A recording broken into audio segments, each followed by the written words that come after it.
গল্পের নাম সুগন্ধি ফুল। কলমে জান্নাত সুলতানা। গল্পের দ্বিতীয় পর্ব। রিল্যাক্স। আমাকে এত ভয় পাওয়ার কিছু নেই।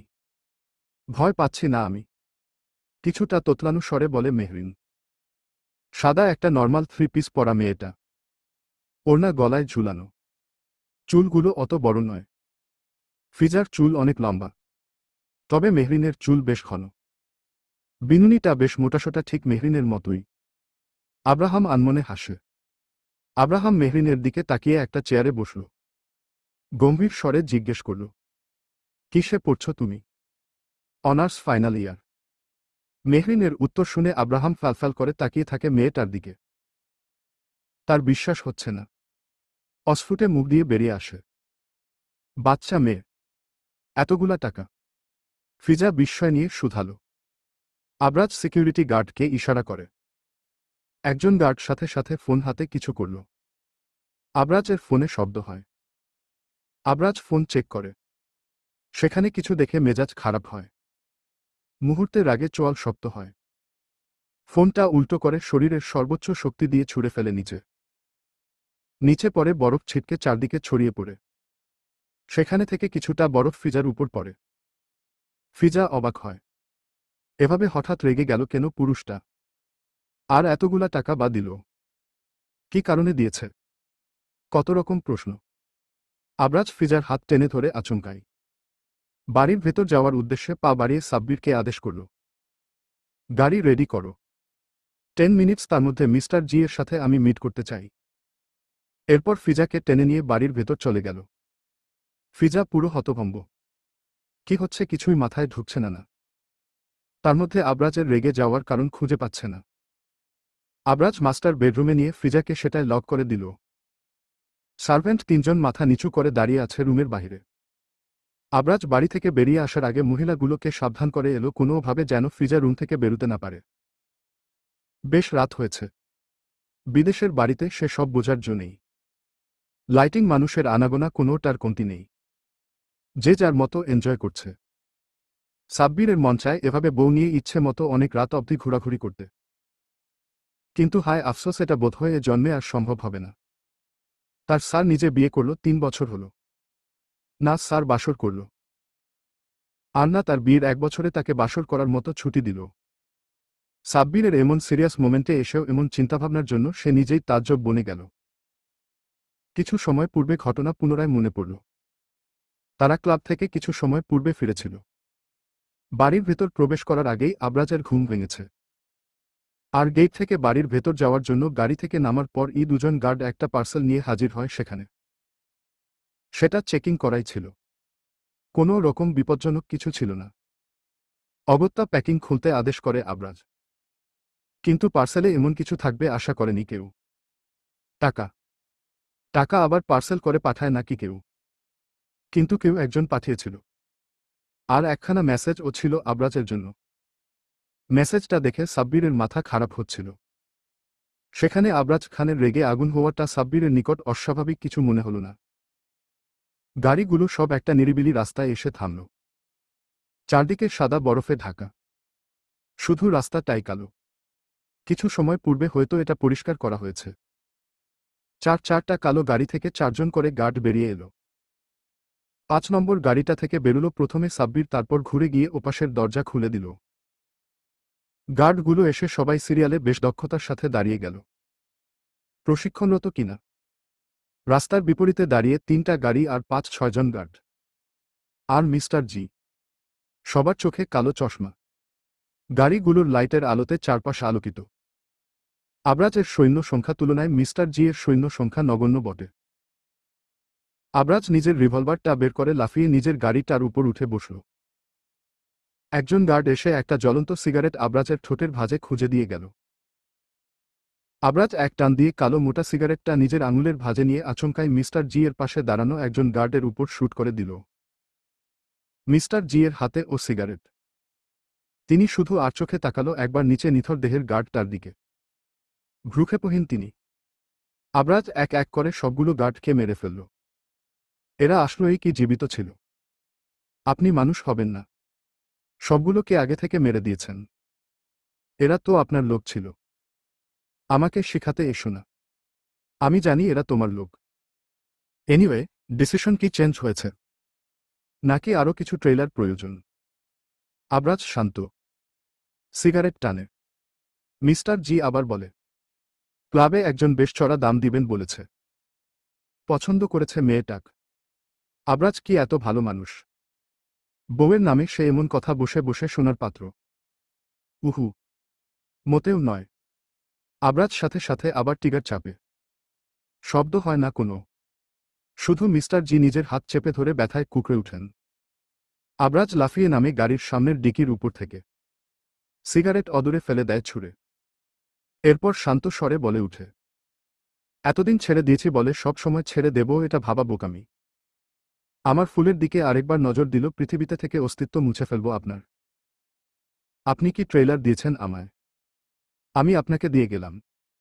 আবরাজ দুজন গার্ডকে কিছু ইশারা করে দিল। এরপর নিজের রিভলভারটা আবার কোমরে খুঁজে নিল। পেছনে বাকি গার্ডরা সাথে এলো। সাব্বির আবরাজের পাশে হাঁটে। তবে দূরত্ব রয়েছে যথেষ্ট। সে বিড়বিড় করে আওড়াল, ম্যাডাম এসব জানতে পারলে কি হবে? ইয়া মাবুদ, আমার তো এখন থেকে টেনশন হচ্ছে। আবরাজ আচমকাই সাব্বিরের কলার টেনে ধরল। বেচারা আবরাজের চেয়ে বডি ফিটনেস কিছুটা দুর্বল। আবরাজের মতো বলিষ্ঠ শরীরের তাগড়া পুরুষ এমনভাবে কলার ধরলে জানটা বেরিয়ে আসার জন্য ছটফট করবে, এটাই স্বাভাবিক। আবরাজ সাব্বিরের কলার ঝাঁকিয়ে বলে উঠল, সুগন্ধি ফুল যদি এসব জানতে পারে, আইসোয়ার তোমার আর এই জীবনে বাসর করা হবে না। সাব্বিরের ভয়ে আত্মাটা এত সময় ছটফট করলেও আবরাজের হুমকিতে একদম শান্ত হয়ে গেল সেটা। সাব্বির অসহায় দৃষ্টিতে তাকিয়ে মনে মনে বলতে লাগল, বিয়ের পর যদি বাসর করতে না পারি, তাহলে ব্যাটা ছেলে হয়ে জন্মানোটা যে বৃথা যাবে স্যার। ভাগ্য ভালো আবরাজ এটা শুনতে পায়নি। নয়তো তাকে নির্ঘাত এই রাতের অন্ধকারে এখানে একা ফেলে চলে যেত এই পাষাণ পুরুষ আবরাজ খান। সাব্বির পেছনে ঘাড় বাঁকিয়ে তাকিয়ে দেখল দুজন গার্ড মিস্টার জি কে ধরাধরি করে গাড়িতে বসাচ্ছে। এবং মিনিটের ব্যবধানে তারা চলেও গেল। সাব্বির চারদিকে তটস্থ নয়নে তাকিয়ে আমতা আমতা করে বলে উঠল, স্যার পাক্কা প্রমিজ, আপনার কসম ম্যাডামকে কোনো দিন আমি এসব বলবো না। কিন্তু যদি জেনে যায়, তাহলে ও তুমি বাসরের কথা ভুলে যাও। আবরাজ সাথে সাথে জবাব দেয়। সাব্বিরের মুখখানা একদম চুপসে গেল। আবরাজ সাব্বিরকে ছেড়ে দিয়ে ব্লেজারের ভেতর শার্টে ঝুলানো কালো সানগ্লাসটা চোখে দিয়ে গাড়িতে গিয়ে বসে পড়ল। সাব্বির ফালফাল করে তাকিয়ে মনে মনে ভাবতে থাকে, এত সুদর্শন একজন পুরুষ, সে ছেলে হয়েও এই বেডার উপর রোজ 14 বার ক্রাশ খায়। কত শত মেয়ে একবার পাওয়ার জন্য মুখিয়ে থাকে। আর এই বেডা একটা সাইকো। সাব্বিরের বাসরের কথা মনে পড়ে কান্না পেল। তবে আবরাজের কণ্ঠস্বরে শুনে কান্নাগুলো যেন ভয়ে বেরিয়ে এলো না। সাব্বির নিজেকে সামলে গাড়িতে গিয়ে বসে, আমার 24 বছর শেষ হতে আর 4 মাস বাকি আছে। আমি বাচ্চা না। কোনো মেয়ে যে নিজের বয়স এত ইজিলি বলে দেয় বা বলতে পারে এমন কোনো অভিজ্ঞতা নেই আব্রাহামের। তাহার 28 বছরের জীবনে এমন কারোর সাথে পরিচয় হয়নি। আব্রাহাম থমথমে স্বরে বলে উঠল, দেখে বোঝা যায় না। এনিওয়ে, আমার খাবারটা একটু সার্ভ করে দিতে হবে। আমার অ্যাসিস্ট্যান্ট একটা কাজে আটকে গিয়েছে। মেহরিনকে ইশারা করে নিজের সাথে আসতে বলে আগে আগে হাঁটা ধরে আব্রাহাম। মেহরিন কোনো কিছু না ভেবে আব্রাহামের পেছনে হাঁটে। আব্রাহাম অবাক হয়। একবার বলার পরপরই তাকে খাবার সার্ভ করে দিতে রাজি হয়ে গেল। মেয়ে মানুষ তো একটু অ্যাটিটিউডওয়ালা হবে। এমন সাদাসিধে টাইপ কেন হবে? এর কি মাথায় ঘিলু নেই? একটা প্রাইভেট কেবিনে একজন পুরুষের সাথে একা যেতে রাজি হয়ে গেল। অদ্ভুত মেয়ে মানুষ। আমার এই মুহূর্তে তোমাকে এভাবে দেখে যতটা মাতাল মাতাল লাগছে, সন্ধ্যায় তোমার দেওয়া কড়া ডোজের অ্যালকোহলেও এত মাতাল করতে পারেনি আমায়। ফিজা পেছনে থেকে আচমকাই এরূপ কথায় চমকে উঠল। রাতের পোশাক পরছিল মেয়েটা। বিস্ময় নয়ন জোড়া বেশ বড় বড় আকৃতি ধারণ করল। টাওয়ালটা দ্রুত নিজের গায়ে ভালো করে জড়িয়ে নিল। অতপর ঘুরে আবরাজের দিকে তাকাল। দৃষ্টি মিলিত হল। আবরাজ শান্ত দৃষ্টিতে তাকিয়ে আছে। ফিজা ওয়াশরুমের কাছের দেয়ালটার দিকে তাকাল। তৎক্ষণাৎ মেয়েটা চোখ বন্ধ করে। ইস, ওদিকে ও দেয়াল। তার মানে আবরাজ। ভাবতে পারে না আর। রাগে দুঃখে দাঁত কিরমির করে বলে উঠল, এটা কোনো ধরনের ভদ্রতা আবরাজ? ভদ্র নই আমি। ড্রেস চেঞ্জ করছি আমি। করো। আপনি বাহিরে যান। ফিজা নিজের রাগ সম্বরণ করে কোনো রকম বলে। আবরাজ নড়ে না, বরং বাথটবে বসে। পানি নেই সেখানে। কয়েকটা গোলাপ ফুল রয়েছে, বেশ তরতাজা। হয়তো কিছু সময় পূর্বে এগুলো সার্ভেন্ট রেখেছে। আবরাজ সেখানে থেকে একটা ফুল হাতে তুলে নিল। এরপর সেটা থেকে একটা একটা পাপড়ি ছিঁড়ে ফ্রিজার দিকে ছুঁড়ে ফেলে বলে, শুধু শুধু টাইম ওয়েস্ট করো না। আমি যাচ্ছি না। ফিজা তীক্ষ্ণ দৃষ্টিতে তাকিয়ে রইল আবরাজের দিকে। গায়ে বাহিরের পোশাক, গা থেকে কেমন ভোটকা একটা গন্ধ ছড়াচ্ছে। ফিজা বুঝতে পারে এটা সিগারেটের গন্ধ। ফিজা সে সব মাথা থেকে ঝেড়ে ফেলে চারদিকে দৃষ্টি ঘুরাল।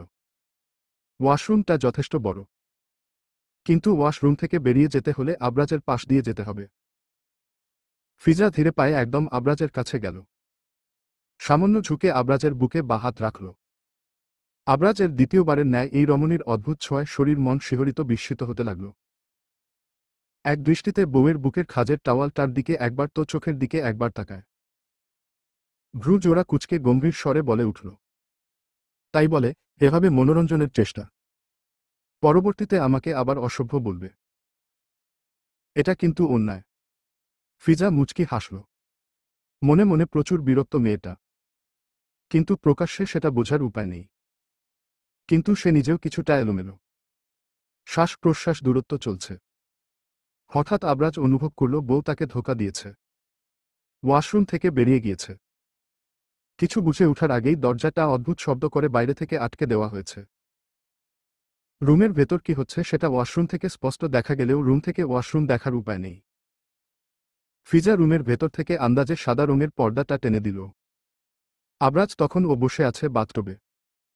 বউ তাকে বারবার ধোঁকা দিচ্ছে। বেচারার এটা ভেবেই যেন আসমান জমিন এক হচ্ছে। কি সাংঘাতিক মহিলা। আবরাজ বিড়বিড় করে আওড়াল, আই লাইক ইট বউ।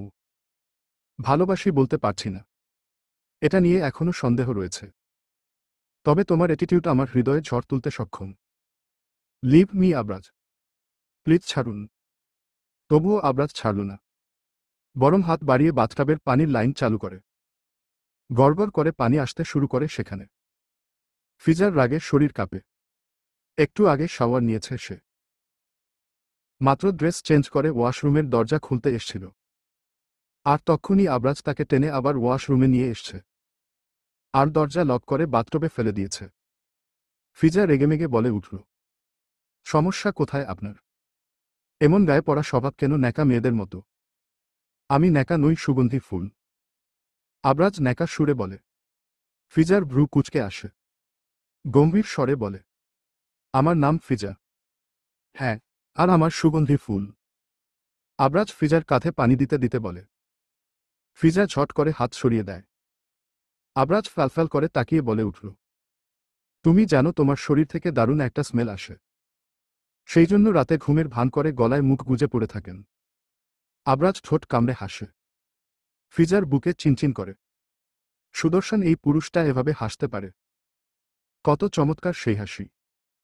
অথচ মুখটা সব সময় হুতমপেঁচার মতো করে রাখে। ফিজার একটু ইমোশনাল হয়ে আবরাজের ঠোঁটের দিকে তাকিয়ে আছে। আবরাজ তখন দুষ্ট হেসে বলে উঠল, এভাবে ঠোঁটের দিকে তাকিয়ে আছো কেন? চুমু কি তুমি খাবে নাকি আমি দেব? ফিজার যেন হুঁশ এলো। ঠান্ডায় শরীর কাঁপে। পানি গরম, তারপরও রাতের বেলায় দুইবার গোসল দেওয়া মুখের কথা নয়। শরীর কাঁপে মেয়েটার। দৃষ্টি এলোমেলো ঘুরিয়ে অস্ফুটে বলে, ছাড়ুন আমায়। ঠান্ডা লাগছে তোমার নাকি? আবরাজ এর মুখে তখনও দুষ্ট হাসি। পানির মধ্যে মেয়েটার শরীর চেপে ধরে রেখে আবার কেমন অবুঝের মতো প্রশ্ন করছে। ফিজার রাগে চোয়াল চেপে আসে। দাঁত চেপে রাগ নিয়ন্ত্রণের চেষ্টা করে। তখন আবরাজের ফোন বাজে। আবরাজ ফিজাকে ছেড়ে এক হাতে পকেট থেকে ফোন বের করল। ফিজা কলকে করেছে এটা দেখার জন্য সামান্য ঘাড় বাঁকিয়ে তাকাল। তৃণা নামটা দেখে তাচ্ছিল্য হাসে। আবরাজকে তাচ্ছিল্য করে বলে উঠল, আমার ঠান্ডা লাগছে না। আপনার গার্লফ্রেন্ড গরম হয়ে আছে। যান মেয়েটাকে গিয়ে ঠান্ডা করুন। এসেছেন পর থেকে তো কল করেই যাচ্ছে। আবরাজ কলটা রিসিভ করে না। ফিজা ভাবে হয়তো সে এখানে রয়েছে সেজন্য রিসিভ করছে না।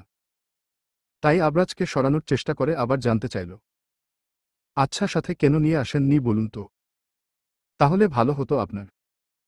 ফিজা আবরাজকে অল্প একটু সরাতে সক্ষম হল, তবে বেশি সময়ের জন্য নয়। স্বল্প সময়ের এর ব্যবধানে নিজের হাতে উল্টো টান অনুভব করে ধপাস করে পিছিয়ে আবার বসে পড়ল। কিন্তু এবার আর শুধু বাথরবে নয়, আবরাজ নিজের উরুর উপর বসিয়েছে বউকে। ফিজা ভ্রুজোড়া কুচকে আবরাজের দিকে তাকাতে আবরাজ গম্ভীর স্বরে বলে উঠল, এটার জন্য তো ওকে হ্যাপি। নিজের হাতের ফোনটা আবরাজ বাথটাবের পাশে রাখা গোলাপের পাপড়ি আর পানি ভর্তি পাত্রটাতে ডুবিয়ে রাখল।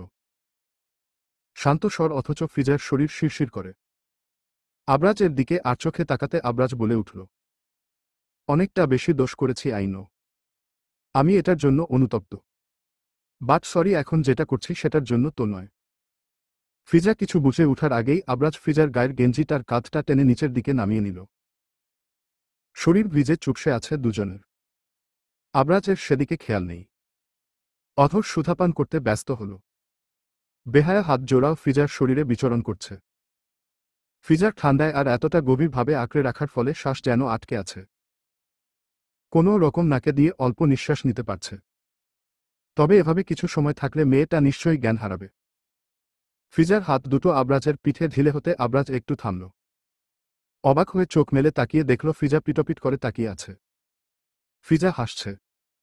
আবরাজের ঠোঁটের উপর বা হাতের তর্জনী আঙুলটা ছুঁয়ে দিয়ে ফিসফিস করে বলে, যখন ইচ্ছে ছিল না সত্যিটা জানার জন্য তখন নিজ থেকে সরে গিয়েছে।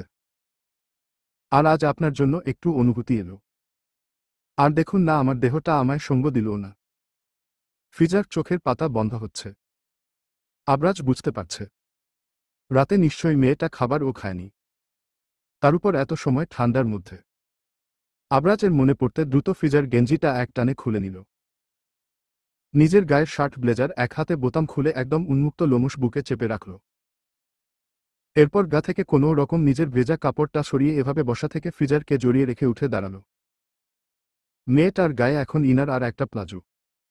বাঙালি পোশাক ছিল এত সময়, ঢিলেঢালা গেঞ্জি আর প্লাজো। আবরাজ ওয়াশরুমে বাথটব থেকে নেমে রুমের ভেতর যাওয়ার পর আগে টাওয়াল নিল। ফিজার গায়ে পেছনে থেকে জড়িয়ে দিল। থম মেরে বসে আছে আবরাজ। মস্তিষ্কে কিছু সময় পূর্বে ঘটনা স্মরণে এসে সব এলোমেলো হয়ে যাচ্ছে। কমফর্টারের নিচে বিড়াল ছানার ন্যায় গুটিয়ে শুয়ে আছে ফিজা। চুল এলোমেলো, অল্প ভেজা। আবরাজের শরীরে শিহরণ বয়ে যায়। মেয়েটা জেগে থাকলে কথা বললে একদম কঠিন পাথর, অথচ এখন ঘুমের মধ্যে মনে হচ্ছে কত সহজ সরল। আবরাজের হাতটা বাড়িয়ে ফিজার মাথায় রাখে, ভেজা চুলে হাত চালায়।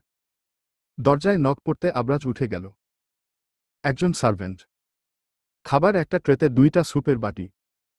আবরাজ সেগুলো নিয়ে ফিরতে আসে। কিছু সময় ডাকাডাকি করে ও ফিজার কোনো রেসপন্স নেই। আবরাজ নিচু হয়ে ফিজার কানের লতিতে আলতো করে কামড়ে ধরে। ফিজা ব্যথাতুর শব্দ করে শোয়া থেকে সাথে সাথে উঠে বসতে গিয়ে আবরাজের মাথার সাথে ধাক্কা খেল। কিন্তু আবরাজ একটুও নড়ে না, বরং ফিজার বাহুতে হাত রাখে। নিজের মুখটা ফিজার কাঁধের কাছে রেখে ফিসফিস করে বলে, লজ্জা পাবে, ওঠো না। ফিজা সাথে সাথে শক্ত করে গায়ের কমফর্টার চেপে ধরে। অনুভব করে শরীর উন্মুক্ত, শুধু কমফর্টার দেওয়া। ভীতু হওয়ার বদলে মেয়েটার আগে গজগজ করতে করতে বলে, আপনার সাহস দেখে অবাক হচ্ছি আমি। আপনার একটুও লজ্জা নেই না? তোমাকে দেখার পর থেকে লজ্জা কি জিনিস সেটা আমি ভুলে গিয়েছি। আবরাজ সেভাবে থেকে জবাব দিল। ফিজার ইচ্ছে করছে আবরাজের সিল্কি চুলগুলো ইচ্ছে মতো টেনে দিতে। আজেবাজে কথা ভালোই শিখেছে আবরাজ, বুঝতে পারে ফিজা। আবরাজ ফিজাকে ড্রেস এনে দেয়। এর মধ্যে আবার কেউ বাড়ির সদর দরজায় কলিং বেল বাজাচ্ছে। আবরাজ গেল। সাব্বির এসছে, হাতে একটা দামি ফোনের বক্স। আবরাজ সেটা নিল। এরপর রুমে চলে এলো। সাব্বির পেছনে থেকে ড্যাবড্যাব করে তাকিয়ে থাকে। স্যারের কি বাসর পালিয়ে যাচ্ছে? এত তাড়া দেখিয়ে চলে গেল কেন? সাব্বির নিজের ভাবনায় বিরক্ত। ঘরে এত সুন্দরী বউ রেখে এত রাতে যে তার স্যার ফোনটা নিতে এসেছে, এটাই তো অনেক। কালো রাতের পর আর আবরাজের দেখা পায়নি ফিজা। সকাল গড়িয়ে দুপুর, এখন রাত। মাঝে অবশ্য একবার কল করেছিল, কিন্তু ফিজা রিসিভ করেনি। নতুন একটা ফোন দিয়েছে তাকে আবরাজ। এটা কাল রাতেই খাবার খাওয়ার পর। ফোনটা দেখতে চমৎকার আর দামিও বটে। ফিজা ফোনটা হাতে নিয়ে উল্টে পাল্টে দেখে। এত দামি ফোন তার চাই না। এসব বিলাসিতা দিয়ে কি হবে যদি না স্বামীর সংসারই না হয়, স্বামীর ভালোবাসা না পায়। একজন মাফিয়ার মনে আদৌ কতটুকু ভালোবাসা থাকতে পারে এটা নিয়ে ঢের সন্দেহ। এত টাকা পয়সা, এক্সক্লুসিভ ড্রেস, গাড়ি, বাড়ি এসব তার চাই না। ফিজা ফোনটা দিয়ে তবুও দুই একটা ছবি তুলল। ক্যামেরা দারুণ, ছবি বেশ ভালো এসছে। যদিও আবরাজের সুগন্ধি ফুল এমনিতেও চমৎকার, সুদর্শনা রমণী। ফিজা মুখ বাঁকায়। এটা তার মুখের কথা নয়, এটা স্বয়ং আবরাজ খান-ই বলে। ফিজা ঘাড় বাঁকিয়ে সদর দরজার দিকে তাকায়। আবরাজ বাড়ির ভেতর প্রবেশ করেছে। ঠোঁট বাঁকিও না, সুগন্ধি ফুল। ফিজা আশেপাশে তাকাল। দুইজন সার্ভেন্ট। একজনের হাতে একটা ট্রে, যার মধ্যে দুই রকম কপির মগ রয়েছে, এবং আরেকজন আবরাজের গায়ের ব্লেজারটা খুলে নিল। কিন্তু মহিলা খুব সাবধানে করছেন।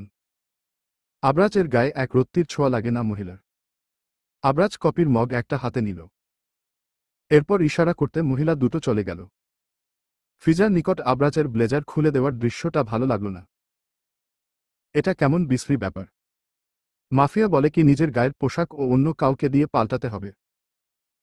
অবশ্য এত টাকাওয়ালা হলে হাত তো নিষ্পিস করবেই। সাথে মানুষজনকে দেখাতে হবে না টাকা যে আছে। তীক্ষ্ণ দৃষ্টি যেন আবরাজ অনুমান করে সেই ব্যাপারখানা। তবে তেমন গুরুত্ব দিলও না। ফিজা শান্ত আর গম্ভীর কণ্ঠে বলে, ঠোঁট আমার। এটা কি করব না করব সেটাও আমার ব্যক্তিগত বিষয়। তা তো বটেই। তবে পরে যদি এর জন্য উল্টো পাল্টা কিছু ঘটে, তাহলে আমাকেও কিছু বলতে পারবে না। কারণ আমিটা আমার, অ্যান্ড বউটাও আমার। সো আমার যা ইচ্ছে তাই করব। ফিজা বিরক্ত। সারাক্ষণ বউ আর বউ, অথচ এত বছর কোনো খবর ছিল না। এখন এসে শুরু হয়েছে আহ্লাদ। বিরক্তিকর স্বরে বলে উঠল, আপনি সুদর্শন, এটা তো মানতেই হবে। কিন্তু তার মানে এই না আপনি আমাকে সিডিউস করে আমার কাছাকাছি আসার চেষ্টা করলে আমি অতীত ভুলে যাব। বাহ, চতুর মেয়ে মানুষ। এমন তো হবে আবরাজ খানের বউ, যাকে কিছু বলার আগে ইশারা করলে সব বুঝে যাবে। আবরাজ নিজেও চায় না ফিজা তাকে এত দ্রুত মেনে নিক। সে চায় বউ একটু একটু করে তাকে মেনে নিক। আবরাজ লাফানোর মতো করে দ্রুত কদমে এগিয়ে গেল। ঘপাস করে ফিজার পাশে বসে জড়িয়ে ধরে বলে উঠল, এই সুগন্ধি ফুল, চলো না আমরা বাসরটা সেরে ফেলি। আই এম 100% শিওর আমার তোমাকে কিছু শিখিয়ে দিতে হবে না। Sir, sorry sorry sir. Abraz সম্পূর্ণ কথা শেষ করার আগেই সাব্বিরের কণ্ঠস্বর শোনা যায়। তবে পরক্ষণে সেটাও অপ্রস্তুত হয়ে এল। ফিজা নড়ে না। আবরাজ বউকে জড়িয়ে ধরে রাখে সেভাবে। এমন পরিস্থিতিতে দুজন দুদিকে গিয়ে অকওয়ার্ড ফিল করার চেয়ে এভাবে থাকাটাই বেটার। যদিও সাব্বির যে দৃষ্টি তুলে সামনে তাকাবে না এটা আবরাজ জানলেও ফিজা তো আর জানে না। অগত্যা সেভাবেই বসে রইল। আবরাজ এর মধ্যেই চোখ রাঙিয়ে সাব্বিরকে উদ্দেশ্য করে বলে, তুমি সর্বদাই আমার রোমাঞ্চের সময় বাগড়া দিতে আসো। এটার রিভেঞ্জ হবে, তোমার বাসর রাতের ভিডিও তুমি নিজে করবে। ফিজা চমকাল। এই নির্লজ্জ পুরুষ কি বলে এসব? বাসর রাতের ভিডিও, তাও আবার যারটা সে করবে? ফিজার ভাবনার মাঝেই সাব্বির দৃষ্টি নত রেখে চিন্তিত স্বরে প্রশ্ন করল, কিন্তু স্যার ভিডিও করলে বাসর কখন করব? গাধা কোথাকার। আবরাজ দাঁতে দাঁত চেপে বলে। ফিজার হাসে পায়। আচমকাই মেয়েটা দুজনের কথোপকথন শুনে শব্দ করে হেসে উঠল। আবরাজ এর দুনিয়ায় বুঝে থমকে গেল। মেয়েটা এতদিনে তার সামনে একবার ও হেসেছে কি? কণ্ঠস্বর যেমন মিষ্টি ধারালো তেমন হাসির রিনঝিন শব্দ। আবরাজ এর বুকের ভেতর তোলপাড় হয়। রমণীর প্রেমে সে নতুন করে পড়ছে। সংসার করতে হলে ভালোবাসা থাকতে হবে, আবরাজ এমনটা জরুরি মনে করে না। কিন্তু এই মুহূর্তে মনে হচ্ছে না। ভালোবাসা থাকতে হবে। শুধু মনের বিরুদ্ধে গিয়ে সংসারটা জরুরি নয়, ভালোবাসাটা জরুরি। ভালোবাসা না থাকলে এমন হাসির দেখা সে পাবে আদৌ? কখনো না। আবরাজ ফিজাকে নিজে থেকে ছেড়ে দিল। ফিজা হাসি থামিয়ে দ্রুত লিভিং ছাড়ে। ফিজা যেতে আবরাজ সাব্বিরের দিকে তাকায়। জিজ্ঞেস করে, anything wrong? Sir, Trina ma'am কাল সকালে চলে আসবেন এখানে। আজ সকালে তিনি জার্মানির উদ্দেশ্যে রওনা করেছেন। ওকে, আসতে দাও। আবরাজ ভাবনা চিন্তা ছাড়া বলে দেয়। সাব্বির জানে না তার স্যার সব ইম্পর্ট্যান্ট ব্যাপারগুলোতে কিভাবে এত শান্ত থাকে। ট্রিনা আসবে শুনে তো বেচারার নিজেরই কলিজার পানি শুকিয়ে গেছে। যা ছেমড়ি ট্রিনা, আবার কি করে বসে কে বলতে পারে। আগেও তো কম করেনি। একটা সারপ্রাইজ আছে তোমার জন্য। তুমি আমাকে একটা নতুন অনুভূতির সাথে পরিচয় করালে, সেই জন্য একটা গিফট তোমার প্রাপ্য। গিফট? সাব্বির অবাক হয়ে দুই ভ্রুর মাঝে ভাঁজ ফেলে অস্ফুটে বলে। আবরাজ কফির মগটা সামনের সেন্টার টেবিলে থেকে হাতে নিল। সেটাই আলতো করে ঠোঁট ছুঁয়ে চুমুক দিল। রয়েসয়ে জবাব দেয়, হ্যাঁ, তোমার বউকে এখানে নিয়ে আসবে। বাট তোমার বউ আসার পর দুজন অবশ্যই এবং অবশ্যই আলাদা আলাদা কক্ষে ঘুমবে। সাব্বির প্রথম কথাটা শুনে খুশিতে আত্মহারা হলেও দ্বিতীয় কথাটার মানেটা বুঝতে পেরে অসহায় দৃষ্টিতে তাকিয়ে ডেকে উঠল। স্যার, কোনো বাহানা চলবে না। It's my order. সাব্বির দাঁড়িয়ে রইল। আবরাজ হনহনিয়ে নিজের কক্ষে চলে গেল। সাব্বির পেছনে সোফায় ধপ করে বসে গেল। কাদো কাদো স্বরে বলে, বউ কাছে নেই। এখন তো এটা বলে মনকে বুঝাতে পারি। কাছে থেকেও যদি বউকে ছুতে না পারি তখন কেমনে কন্ট্রোল করাম নিজেকে। বউ নিশ্চয়ই বলবে আমার। হ্যাঁ। বাকি কথা বলার আগে সাব্বির গুনগুন করে। চোখে পানি নেই। আবরাজ দূরে নিজের কক্ষের দরজায় দাঁড়িয়ে তীক্ষ্ণ দৃষ্টিতে তাকিয়ে বিড়বিড় করে বলে উঠল, পাশাপাশি রুমে থেকেও নিজেকে কন্ট্রোল করতে পারবে না। আমি যে এক বেডে ঘুমিয়েও নিজেকে কন্ট্রোল করছি। হু, তাহলে আমি শুধু পুরুষই নয়, মহাপুরুষ আমি। অথচ আমার বউ এটা বুঝল না। কাল রেডি থেকো সুগন্ধি ফুল। আমি বাসায় ফিরে তোমাকে নিয়ে একটা পার্টি অ্যাটেন্ড করব। ফিজা বিছানায় শুয়ে আছে আর আবরাজ তার পাশে বসে ল্যাপটপে কিছু করছে।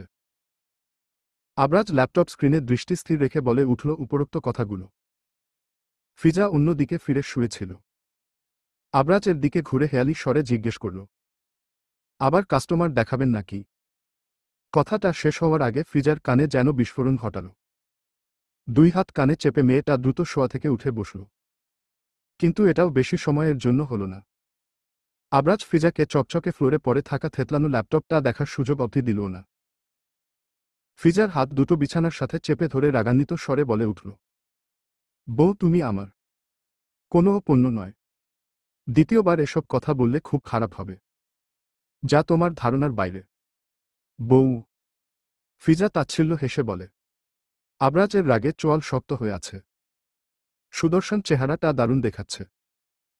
ফিজা ভ্রু কুঁচকে তাকিয়ে বলে, আপনাকে রাগলেও চমৎকার লাগে আবরাজ। মজা করো না। I am serious. আবরাজ চক্ষুদয় বন্ধ করে গম্ভীর স্বরে জানাল। ফিজা ঘাড় নেড়ে সম্মতি দিয়ে বলে, আচ্ছা, ঘুমিয়ে পড়ো। আবরাজ বিছানা ছাড়ল। গায়ে নাইট শার্ট। বুকের দিকে যে কয়টা বোতাম সবগুলো খোলা। লংহীন বুকের ভাঁজগুলো স্পষ্ট। ফিজা দৃষ্টি অন্য দিকে ঘুরিয়ে নিল। এসছে পর আবরাজের এক এক রকম রূপ রীতিমতো চোখ ধাঁধিয়ে যায়। ফিজা কমফর্টারের তলায় ঢুকে। আবরাজ রুমে দেয়ালের সাথে অ্যাডজাস্ট করা মিররে দেখে সেটা। বাঁকা হেসে লাইট অফ করে। এরপর বিছানায় এসে নিজেও শুয়ে পড়ে। আবরাজ ঘুমুচ্ছে। কলিং বেলের শব্দে ফিজার ঘুম ছুটছে। পাশের দেয়ালে টানানো সোনালি রঙের ঘড়িটা দেখে। সকাল 8:07। ফিজা বিছানা ছাড়ল। গায়ের পোশাক কোনো রকম ঠিকঠাক করে জুতো জোড়া পরে দরজার দিকে এগিয়ে এলো। দরজা খুলল খুব সাবধানের সহিত। আবরাজের যেন ঘুম না ভাঙে সেদিকে সম্পূর্ণ সচেতন রইল মেয়েটা। আলগোছে বাইরে থেকে দরজাটা চাপিয়ে লিভিং রুমে উপস্থিত হল। একজন ওয়েস্টার্ন পরিহিত রমণী সার্ভেন্টের সাথে কিছু নিয়ে তর্কাতর্কি করছে। বারবার ওদের মাস্টার বেডরুমে এর এদিকে আসার চেষ্টা করছে। তবে মহিলা দুজন সামনে দাঁড়িয়ে আছে বিধায় সেটা পারছে না। ফিজা পেছনে থেকে গম্ভীর স্বরে জিজ্ঞেস করল, কে ওখানে? ফিজার প্রশ্নে দুজন মহিলা সরে গেল সামনে থেকে। বাংলা বুঝতে পারেন তারা। ফিজা সামনের দাঁড়ানো রমণী ট্রিনাকে দেখে ভ্রু জোড়া কুঁচকে নিল। বিরক্তিকর স্বরে বলে উঠল, এত সকালে কারোর বাসায় এসে এভাবে চিৎকার করছেন কেন? মিনিমাম কমন সেন্স টুকুও নেই নাকি? ট্রিনা যতটা না অবাক হয়েছে ফিজার কথা শুনে তার থেকে বেশি মেয়েটার রাগ হচ্ছে। চোখ দুটো রাগে লাল হয়ে আছে। ফিজার ড্রেস আপ দেখে ট্রিনা হিতাহিত জ্ঞান হারালো যেন। তর্জনী আঙুল উঁচিয়ে শাসানোর ভঙ্গিতে বলল, এই মেয়ে মাইন্ড ইউর ল্যাঙ্গুয়েজ। তুমি আমাকে কমন সেন্স শেখাতে এসো না। কমছে কম তোমার থেকে ভালো সেন্স রয়েছে আমার। ফিজা নিজের শরীরের দিকে তাকিয়ে থমথম খেল। গায়ের পোশাকের অবস্থা নাজেহাল, কিন্তু বিষয়টা পাত্তা দিল না। ভাব এমন করল বিবাহিত একজ নারীর এত সকালে এমন পোশাক আশাকে থাকাটা খুব সাধারণ। আসলো এই তো তাই। সে নিজের বাসায় কিভাবে থাকবে এটা সম্পূর্ণ তার ব্যক্তিগত ব্যাপার। সেখানে যদি কেউ এত সকালে হস্তক্ষেপ করতে আসে তাহলে সেটা তার ভুল। এর জন্য তার কি করণীয়? ফিজা কিছু বলার জন্য মুখ খুলবে তার আগেই পেছনে থেকে গম্ভীর রাশভারী কণ্ঠে স্বর ভেসে এলো, তুমি এখানে? আমি তোমায় এদিকে খুঁজে পাচ্ছি না। কাম সুগন্ধি ফুল, আমি আরো ঘুম। আবরাজ চোখ ডলতে ডলতে এসে ফিজাকে কোলে তুলে। ফিজা চমকালো, তবে গলা জড়িয়ে ধরল আবরাজের। অন্য দিনের তুলনায় আজ গভীর করে গলা জড়িয়ে ধরে। আবরাজ বিষয়টা বুঝতে পারে। বউ তাকে নিয়ে জেলাস। আর ট্রিনাকে জেলাস করাতে এভাবে ধরেছে। সেটা যদি প্রতিহিংসা থেকে নয় হয়ে ভালোবাসা থেকে হতো এই গভীরতাটুকু। আবরাজ বুঝি বউকে ভালোবাসায় মুড়িয়ে রাখত। আবরাজ এর মধ্যে একবার ও ট্রিনার দিকে তাকায়নি। রুমের উদ্দেশ্যে রওনা দিয়ে আবার দাঁড়িয়ে গম্ভীর স্বরে ট্রিনাকে উদ্দেশ্য করে বলে, বাই দা ওয়ে, সকাল সকাল একটা কাপলের বাসায় এসে এভাবে ডিস্টার্ব করাটা কোনো সভ্যতার কাতারে পড়ে না। পরে দেখা হচ্ছে। ফিজা মাথাটা একটু উঁচু করে পেছনে ট্রিনার দিকে তাকিয়ে বাঁকা হাসল।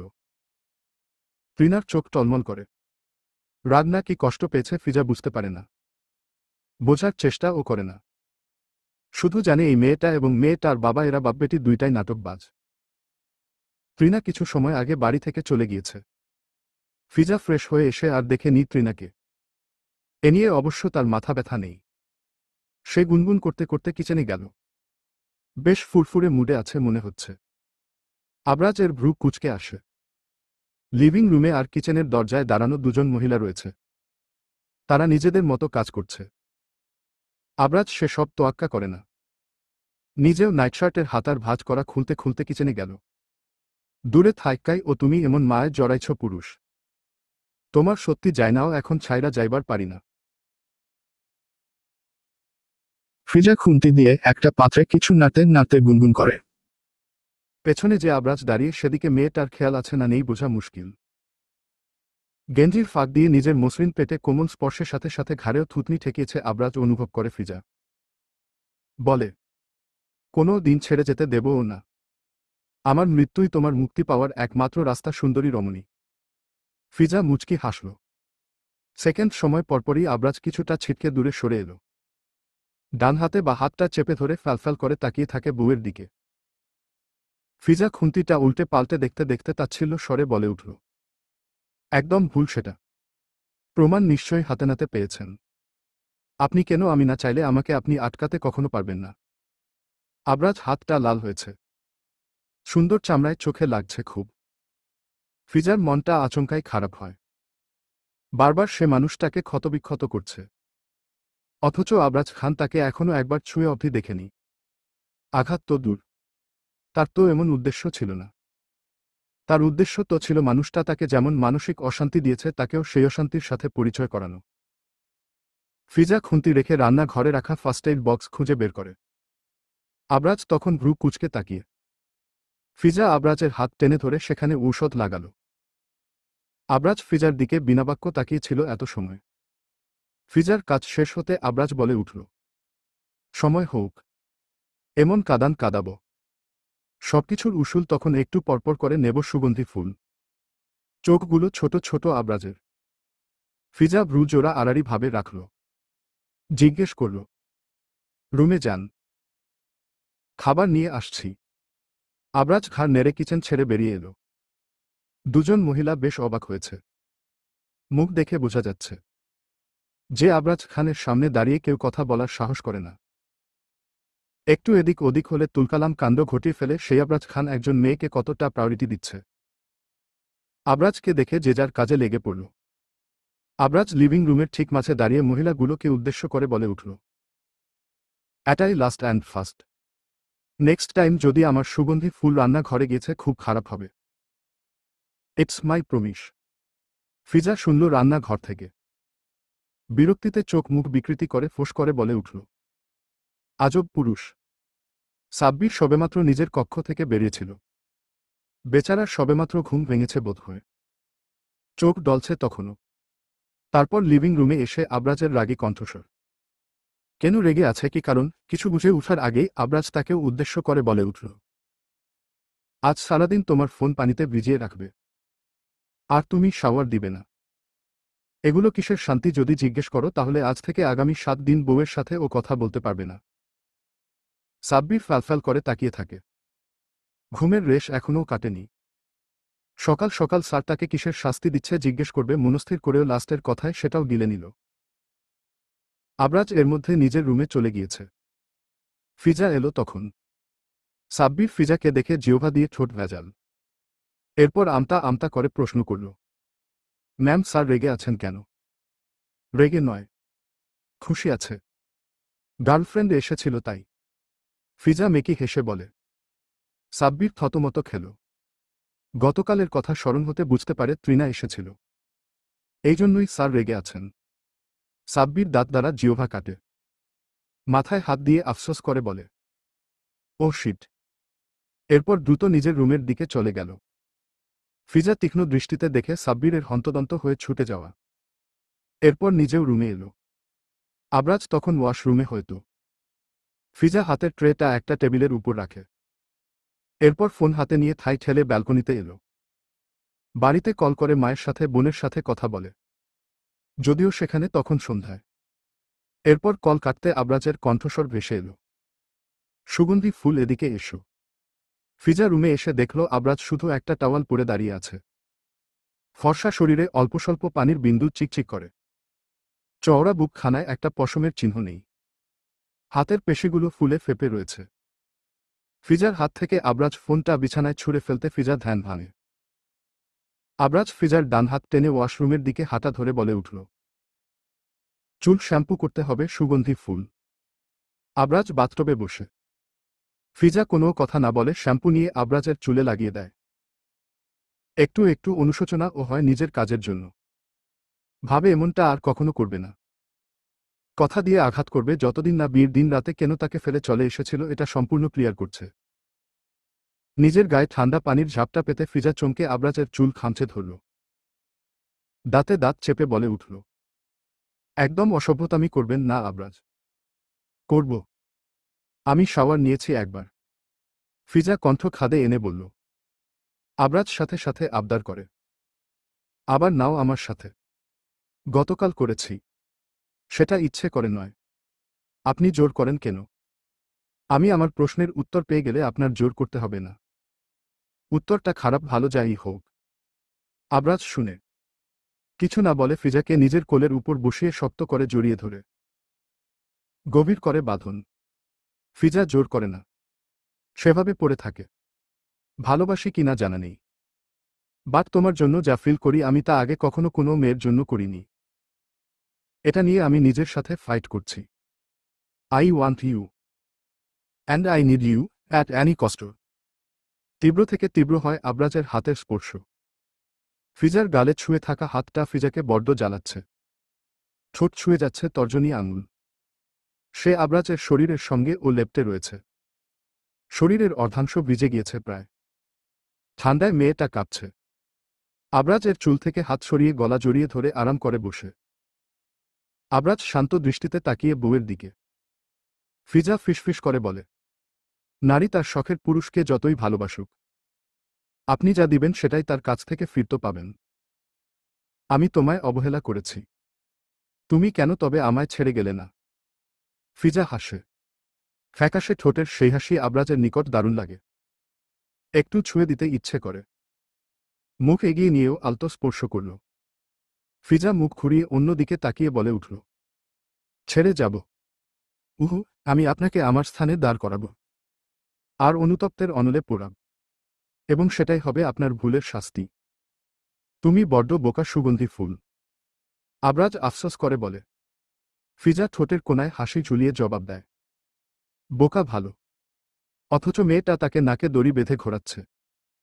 বারবার তাকে শিখিয়ে দিচ্ছে আবরাজ খানের বউ মিসেস আবরাজ খান সে। অতএব সাবধানে তাকে আয়ত্তে নিতে হবে। কিন্তু এখনো যেন পারছে না নিতে। আবরাজ বউয়ের ওষ্ঠদয় আবারও চুমু খায়। বলে, যাও, 1 ঘন্টা তোমাকে আর ডিস্টার্ব করব না। ফাস্ট রেডি হয়ে নাও, বেরুতে হবে আমাদের। ফিজা ভেজা কাপড়ে লজ্জায় পড়ে দ্রুত স্থান ত্যাগ করল। আবরাজ বউয়ের পেছনের ভেজা অবয়বের দিকে তাকিয়ে হেসে বলে উঠল, নারী তোমার কত রঙের রূপ, আমি তোমার সব রঙের সঙ্গে মিশে একাকার হতে চাই। নিজের সর্বনাশ নিজের হাতেই করলেন তবে। ফিজা ওয়াশরুমের দরজায় দাঁড়িয়ে উকি দিয়ে বলে। আবরাজ শব্দ করে হাসে। বহুদিন পর এমন হাসি এই পুরুষের মুখে বিরল। বেশ ভালো লাগলো হাসি মুখো আবরাজ খানকে। আবরাজ হাসতে হাসতে হঠাৎ গম্ভীর হয়ে বলে, এতেও যদি তোমায় পাওয়া যায়, নিজের সর্বনাশ না হয় মেনে নিলাম। সাদা রঙের একটা পার্টি ড্রেস পরেছে ফিজা। চুলগুলো খোপা বাঁধা, কিছু চুল এলোমেলো কানের পাশ দিয়ে বেরিয়ে। ঠোঁটে হালকা করে গোলাপি লিপস্টিক। অল্পস্বল্প সাজে দ্বিগুণ অসম্ভব সুন্দরী হয়ে উঠেছে এই নারীর সৌন্দর্য। ফিজা রুম থেকে বেরিয়ে আসতে আবরাজ সোফায় ছেড়ে উঠে দাঁড়াল। পাশে সাব্বির কোনো গুরুত্বপূর্ণ বিষয়ে কথা বলছিল। স্যারের রেসপন্স না পেয়ে সামনে তাকিয়ে তার স্যারের অবস্থা দেখে মাথা নিচু করে বাড়ি থেকে বেরিয়ে গেল। ফিজা ব্যাপারটা লক্ষ্য করে আবরাজের কাজে বেহায়া একটা উপাধি দিল। আবরাজ ফিজার ঠিক বরাবর দাঁড়িয়ে চোখে চোখ রেখে বলে উঠল, মাই বিউটিফুল লেডি। ফিজা বোধহয় লজ্জা পেল। চোখ নত করে মিনমিনে বলে, লেট হচ্ছে। আবরাজ শুনল। বউয়ের হাতের ভাঁজে হাত রেখে বাড়ি থেকে বেরিয়ে এলো। গাড়িতে না বসে আবরাজ বউ নিয়ে বাড়ির পেছনের দিকে হাঁটা ধরল। ফিজা কিছুটা অবাক হল। এদিকে কোথায় যাচ্ছে? কৌতূহল হয়ে আবরাজের থেকে দৃষ্টি সরিয়ে সামনে তাকিয়ে ফিজার মুখ হা হয়ে গেল। মানুষের সমাগম প্রচুর। অন্ধকারে তুষারপাতের মধ্যে কি সুন্দর করে লাইটিং করা সাজানো, চোখ ধাঁধিয়ে দেওয়ার মতো। সুন্দর সুন্দর রমণী থেকে শুরু করে কত রকম বিদেশি মানুষ। তার মধ্যে একজন বেশ সুদর্শন ইয়াং দেখতে পুরুষ এগিয়ে এলো, যার গায়ে কালো স্যুট। দেখে বোঝা যাচ্ছে বাঙালি। বেশ সুদর্শনা, মোটা গোঁফ রয়েছে। হেই মিসেস আবরাজ খান। জুবায়ের কবির। আবরাজ খানের ঘনিষ্ঠ বন্ধু বটে, আবার শত্রুও। জুবায়ের হাত বাড়িয়ে রেখেছে ফিজার দিকে হ্যান্ডশেক করার জন্য। ফিজা আবরাজের দিকে তাকিয়ে দেখল। ইচ্ছে নেই হাত মেলাবার। আবরাজ বুঝি মিলাতে দেব। বউয়ের দৃষ্টি না পড়ে সে জুবায়ের সাথে হাত মেলাল। ঠোঁটের কোনায় অল্পস্বল্প বাঁকা হাসি রেখে বলল, থ্যাঙ্কস। এসেছ, ভালো লাগলো। ফ্রেন্ড তো। এসব বলো না, তোমার বউ কিন্তু চমৎকার। আবরাজ জুবায়ের ধরে রাখা হাতের মুঠোয় হাতটা এতটাই চেপে ধরল যেন মটমট করে হাড়গুলো ভেঙে যাচ্ছে। কিন্তু এতেও জুবায়ের মুখভঙ্গির কোনো পরিবর্তন হল না। বাঁকা হেসে আবরাজের দিকে তাকিয়ে কাছাকাছি গিয়ে দাঁড়াল। ফিজা পাশে দাঁড়িয়ে থাকলেও মনোযোগ অন্যদিকে। জুবায়ের ফিসফিস করে বলে, সামনে রেখো। জুবায়ের কবিরের নজরে কিন্তু পড়ে গেল। তুমি নিজের চোখটা সামনে রেখো। কখনো কোথাও খুলে পড়ে গেলে পরে নিজের গার্লফ্রেন্ডকে খুঁজে পাবা না। So be careful. Abraz Zubair হাতটা হঠাৎ উল্টো করে মুচকে দিয়ে বলে। জুবায়ের ব্যথা চোখ লাল হয়েছে, তবুও মুখ দিয়ে টুশব্দ করল না। আবরাজের ভাবসাব এমন যেন সে কিছুই করেনি। হাসতে হাসতে জুবায়ের কাঁধে চাপড়ে সামনের দিকে চলে গেল। পেছনে জুবায়ের নিজের হাতটা ছাড়া পেয়ে বাঁ হাতের ডান হাতের কবজি চেপে ধরে রাগে ফুঁসতে লাগল। মূলত ত্রিনাকে সে আবরাজের থেকে দূরে সরিয়েছে, আবরাজকে কষ্ট দেওয়ার জন্য। অথচ সে এটা জানত না আবরাজ ত্রিনাকে কখনো বোন ব্যতীত অন্য নজরে দেখেনি। জুবায়ের পেছনে দাঁড়িয়ে হিসাহিসিয়ে বলে উঠল, একবার ভুল করেছি, সেকেন্ড টাইম সেটা করব না। এবার আমি যেভাবে হোক তোকে জিততে কিছুতেই দেব না। No never. ফিজা ঘোরাঘুরি আর কথা বলে সবার সাথে বুঝতে পারল এরা মূলত আবরাজের ফ্রেন্ড। ফিজা এত সময় সাব্বিরের সাথে ঘুরে ঘুরে সবার সাথে পরিচয় হল। আবরাজ নিজের মতো সবার সাথে কথা বলছে, কিন্তু দৃষ্টি ঠিকই বাজপাখির পালকের ন্যায় বউয়ের দিকে। ফিজা এখানে মিস্টার জিকে দেখে বেশ অবাক হল। তার চেয়েও বেশি অবাক হয়েছে হাতের ব্যান্ডেজ দেখে। সাথে যদিও ত্রিনা রয়েছে। অগত্যা ফিজা তাদের দিকে গেল না। সুযোগ বুঝে সাব্বিরকে আস্তে করে ডাকল। সাব্বির সাহেব। Yes madam. সাব্বির সাথে সাথে জবাব দিল। ফিজা জোর করে মুখে হাসি ঝুলিয়ে আবরাজের দিকে তাকিয়ে থেকে ঠোঁট দুটো নেড়ে জিজ্ঞেস করল, মিস্টার জি এর হাতে ব্যান্ডেজ? সাব্বির চমকাল। এত মানুষের ভিড়ে এই সামান্য একটা জিনিস ম্যাডামের নজরে পড়তে হলো। যদিও উত্তরটা যেকোনো একটা মিথ্যা দেওয়া যায়। আমতা আমতা করে বলে, আসলো ইয়ে মানে ম্যাডাম, আপনি এসব বুঝবেন না। আপনি সত্যিটা বলুন। ম্যাডাম তারা মাফিয়া। কত শত্রু। কিন্তু এটা শুধু একজনই করতে পারে। ফিজা যেন দেখতে পাচ্ছে আবরাজ নিজের রিভলভার টানিয়ে দাঁড়িয়ে আছে। সামনে মিস্টার জি, এবং সাথে সাথে আবরাজ টিগার চাপে। ফিজা চমকে উঠল। এটা সত্যি আবরাজ ছাড়া কেউ করেনি। সেদিন উনার সামনে যাওয়া নিয়ে আবরাজ রেগে গিয়েছিল, এবং তাকে বাড়িতে রুমে লক করে মিস্টার জি এর সাথে দেখা করতে গিয়েছিল আবরাজ। এখানে এটার মানে এটাই দাঁড়ায় তাদের মধ্যে আবারও দেখা হয়েছে, এবং এই কাজ আবরাজ খান করেছে। ফিজার ভাবনার মাঝে সাব্বির বলল, উই মানে? মিস্টার জি আপনার নামে বাজে কথা বলেছিল, সেই জন্য স্যার রেগে। ফিজা যতটা চমকানোর কথা ছিল তার চেয়ে বেশি অবাক হল। বাজে কথা বলেছে, আর এর জন্য গুলি করেছে? তাহলে সেদিন রাতে যে ফিজা এত বাজে কথা বলো, কাস্টমার দেখানোর কথা বলল, আবরাজ কি তবে কষ্ট পেয়েছিল? সেই জন্য রেগে ল্যাপটপ ভেঙে ফেলেছে? ফিজার কাছে সব প্রশ্নের উত্তর একটাই, সেটা হচ্ছে হ্যাঁ। ফিজা আবরাজের দিকে অপলক তাকিয়ে রইল। যতটা বাজে ভেবেছে তার থেকে দ্বিগুণ বাজে এই পুরুষ। সামান্য কথার জন্য গুলি করে দিয়েছে। ফিজার মাথা ঘুরে হাতে হেঁচকা টানে। ফিজার ভয় ধরল মনে। খামচে ধরল সামনের মানুষটাকে। বক্সে মিউজিক চলছে। অনেকে এর মধ্যে কাপল ডান্স শুরু করে দিয়েছে। আবরাজ এর দুই কাঁধে হাত রেখে ফিজা চারদিকে দৃষ্টি বুলিয়ে পর্যবেক্ষণ করে নিল সম্পূর্ণটা। কোমরে জামার উপর দিয়ে শীতল স্পর্শ পেয়ে শিরশির করে শরীর। তবে নিজেকে সামলে আবরাজের দিকে তাকাল। আবরাজ তাকিয়ে বউয়ের হালকা গোলাপি রঙে রাঙানো ঠোঁটের দিকে। এখানে একে অপরকে জড়িয়ে ধরে কিস করাটা খুব নরমাল। আবরাজ নিজের ঠোঁট এগিয়ে আনতে ফিজা মুখ সরিয়ে নিল। জোরে জোরে বেশ কয়েকবার শ্বাস ফেলে বলে উঠল, আমার লজ্জা লাগছে আবরাজ। লজ্জা? সেটা শুধু তুমি আমার সামনে পাবা, অন্য কারোর সামনে নয়। রুমে চলো। বলতে বলতে পাজা কোলে তুলে বউকে। ফিজা চমকে উঠল। কিছু সময় আগেই তো এলো, আবার চলে যাবে? মানুষ কি বলবে? এসব ভেবে বলল, আবরাজ নামান। সবাই এখানে। ভালো দেখায় না চলে যাওয়াটা। আবরাজ লম্বা লম্বা কদম ফেলে বাড়ির দিকে যাচ্ছে। সামনের দিকে দৃষ্টি স্থির রেখে বলে উঠল, আই ডোন্ট কেয়ার কে কি ভাবল। এসব দেখলে ইহজন্মে আমার বাসর করা হবে না। সুগন্ধি ফুল, আপনি সবসময়ই এগিয়ে কেন আসেন? ফিজা দুই পা পিছিয়ে গিয়ে প্রশ্ন করে আবরাজকে। আবরাজ প্যান্টের পকেট হাত গুজে ফিজার দিকে এগিয়ে আসে। ফিজার চোখের দিকে তাকিয়ে উত্তর দেয়, তুমি সব সময় পিছিয়ে যাও বলে। আপনি এগিয়ে আসবেন না। ফিজা আবারও পিছিয়ে যাচ্ছে। একমাত্র আবরাজের মুড কখন কেমন চলছে সেটার উপর ভিত্তি করে ফিজা আগে পিছে যায়। এই যেমন আবরাজ রেগে থাকলে সে নিজেকে যথাসম্ভব কঠিন রাখার চেষ্টা করে। আবার যখন আবরাজ রোমান্টিক মুড থাকে তখন কঠিন থাকলে ও আবরাজের খোঁচাখোচির জন্য সেটা সম্ভব না হলেও মোটামুটি নিজের ভাবমূর্তি বজায় রাখে। আবার একটু আধটু এলোমেলো হয়ে আবোলতাবোল কাজ করে বসে। যেমন একটু আগে আবরাজ তাকে রুমে নিয়ে এলো। সেও এখন বুঝতে পারছে না কি করা উচিত এই মুহূর্তে। তবে এত দ্রুত কি করে সে নিজেকে আবরাজ খানের নিকট সম্পূর্ণরূপে ধরিয়ে দিবে? কখনো না। ফিজার ভাবনার মাঝে আবরাজ ওর একদম কাছে এসে দাঁড়াল। হাতের উল্টো পিঠে মেয়েটার গাল স্পর্শ করে বলে উঠল, তুমি পিছিয়ে যেও না। এদিকে এসো। আপনি জঘন্য একটা পুরুষ আবরাজ।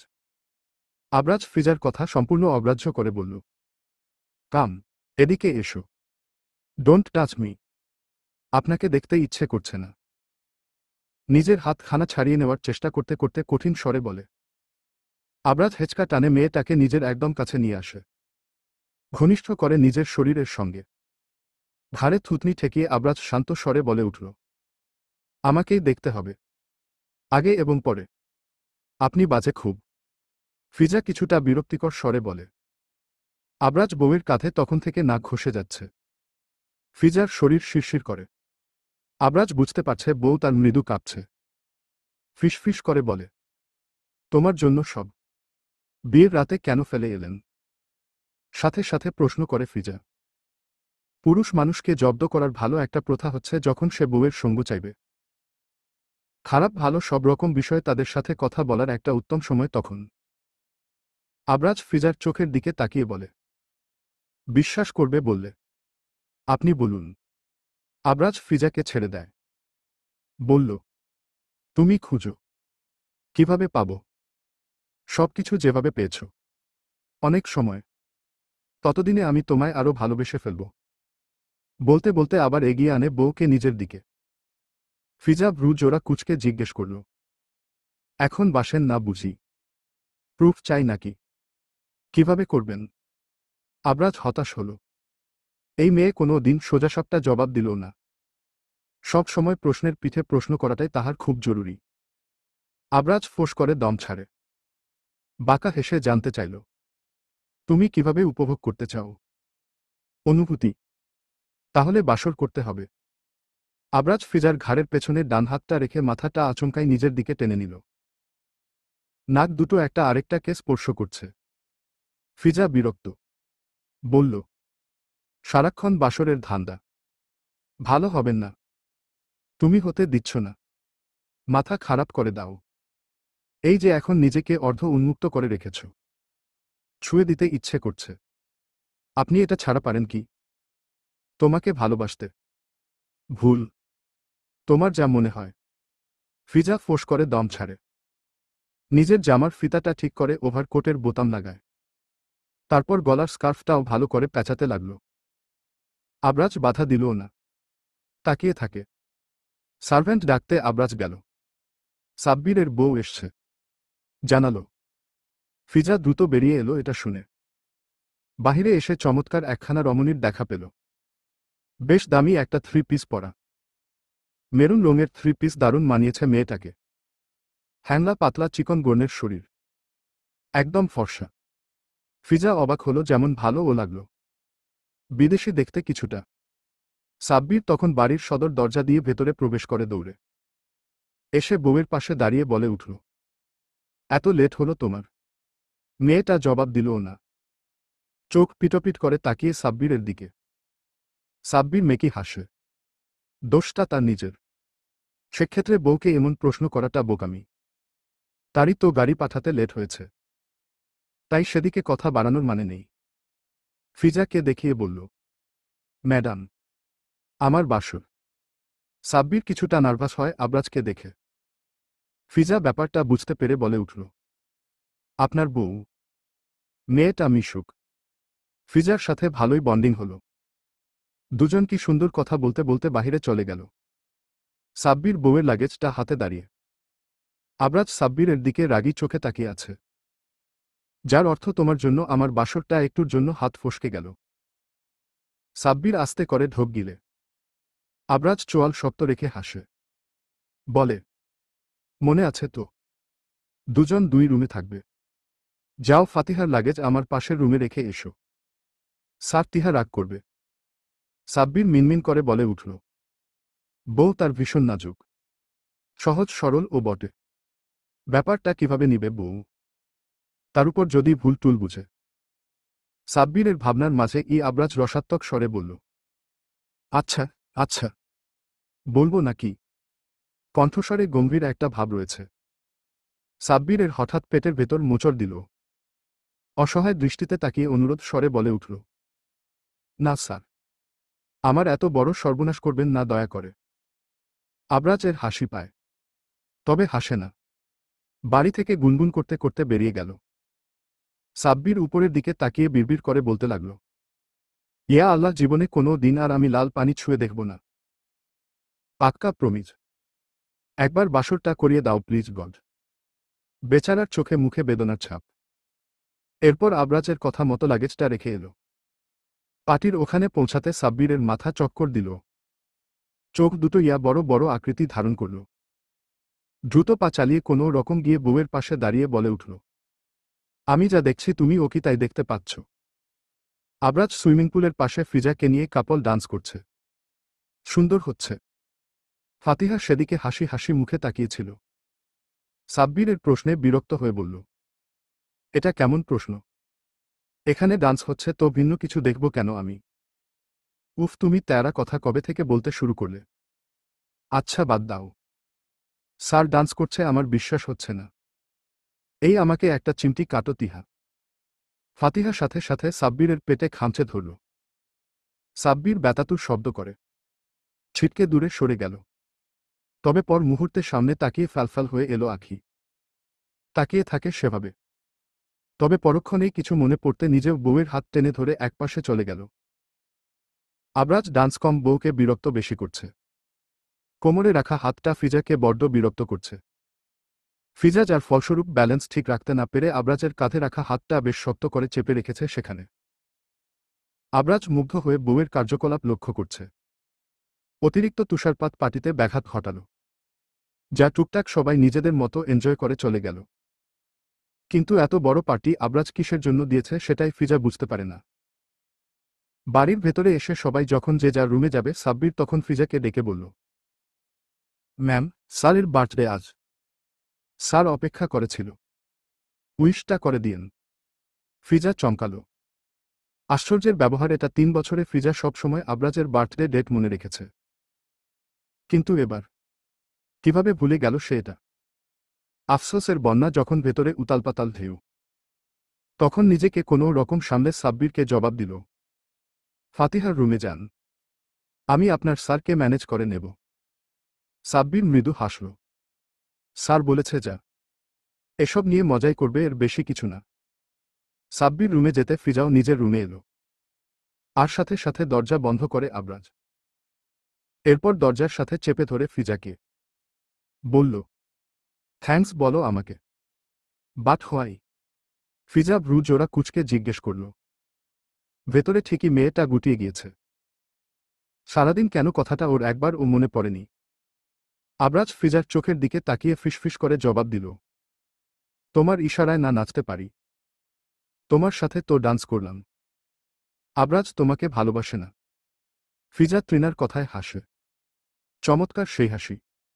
দারুণ লাগে তো মেয়েটাকে হাসলে। আবরাজের সামনে ও নিশ্চয়ই মেয়েটা এভাবে চমৎকার করে হাসে।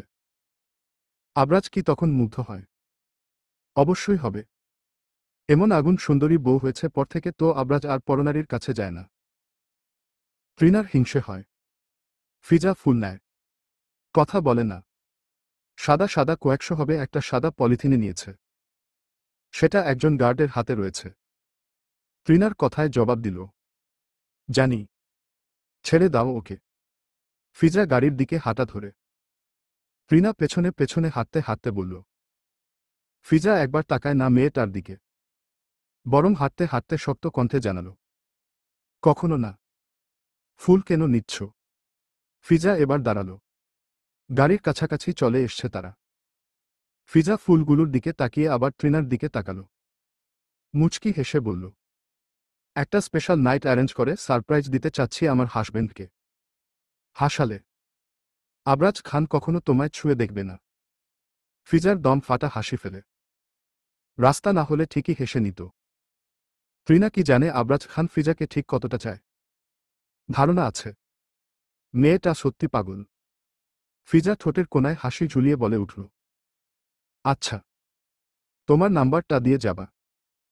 হোয়াই? তৃণার গা জ্বলছে রাগে। ফিজার হাসি মেয়েটার কাটার মতো শরীর বিঁধছে। দাঁতে দাঁত চেপে প্রশ্ন করল।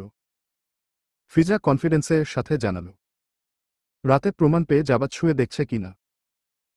চ্যালেঞ্জ করছো? ধরে নাও। গাড়ির দরজা খুলে দাঁড়িয়ে আছে। পাশে একজন গার্ড। ফিজা ফিসফিস স্বরে বলল। তৃণা কিছু ভেবে বলে উঠল, ওকে ডান। ফিজা গাড়িতে বসে বাঁকা হাসে। তৃণার সামনে দিয়ে সাই সাই করে গাড়িটা চলে গেল। এটা আবরাজের নতুন কার। যখন কিনেছিল তখন তৃণা জানতে চেয়েছিল কার জন্য এটা, তখন আবরাজ তাকে জানিয়েছিল স্পেশাল কারোর জন্য। স্পেশাল পার্সনটা যে ফিজা তৃণা কল্পনা করেনি। জানলে তখনই আগুন লাগিয়ে দিত গাড়িতে। আগুন শব্দটা মাথায় আসতে তৃণার চোখ দুটো উজ্জ্বল হল। সাথে সাথে নিজের বাবার কাছে কল লাগাল। কোথায় গিয়েছিলে তুমি? ফিজা বাড়িতে প্রবেশ করার সাথে সাথে ভেসে আসে গম্ভীর কণ্ঠে প্রশ্ন। আবরাজ বসে আছে লিভিং রুমে, গায়ে এখনো রাতের পোশাক। ফিজা এক গ্লাস পানি চাইল একজন সার্ভেন্টের কাছে, তারপর আবরাজের পাশে গিয়ে বসল। সব সময়ের তুলনায় আজ একটু গা ঘেঁষে বসল। মিহির স্বরে জানাল, একটু তো বাহিরে। সার্ভেন্ট পানি দিতে এসেছে। আবরাজ হাত দিয়ে ইশারা করতে মহিলা চলে গেল। আবরাজ বউয়ের পানি খাওয়া শেষ, নিজে হাত থেকে পানির গ্লাস নামিয়ে সেন্টার টেবিলের উপর রাখল। আলতো করে কাঁধ জড়িয়ে ধরে মোলায়েম স্বরে বলে উঠল, না বলে যাবা না? ভয় হয় আমার। ফিজা ভ্রু জোড়া কুঁচকে নিল। এত ভালো হলে কবে থেকে এই পুরুষ? কত সুন্দর নরম হয়ে কথা বলছে, যেন ভাজা মাছটা উল্টে খেতে জানে না। ফিজা স্পষ্ট ক্ষীণ দৃষ্টিতে তাকিয়ে জিজ্ঞেস করল, আপনি ভয় পান? তোমাকে নিয়ে হয়? আবরাজ বাচ্চাদের মতো বউকে ঝাপটে জড়িয়ে ধরে মিনমিন করে বলল। ফিজা ফোঁস করে দম ছাড়ে। বলল, যান, ফ্রেশ হয়ে আসুন, নাশতা আমি বানাচ্ছি। যাবা না? পাগলামি করেন আবার। এটাই, যাবা না তুমি?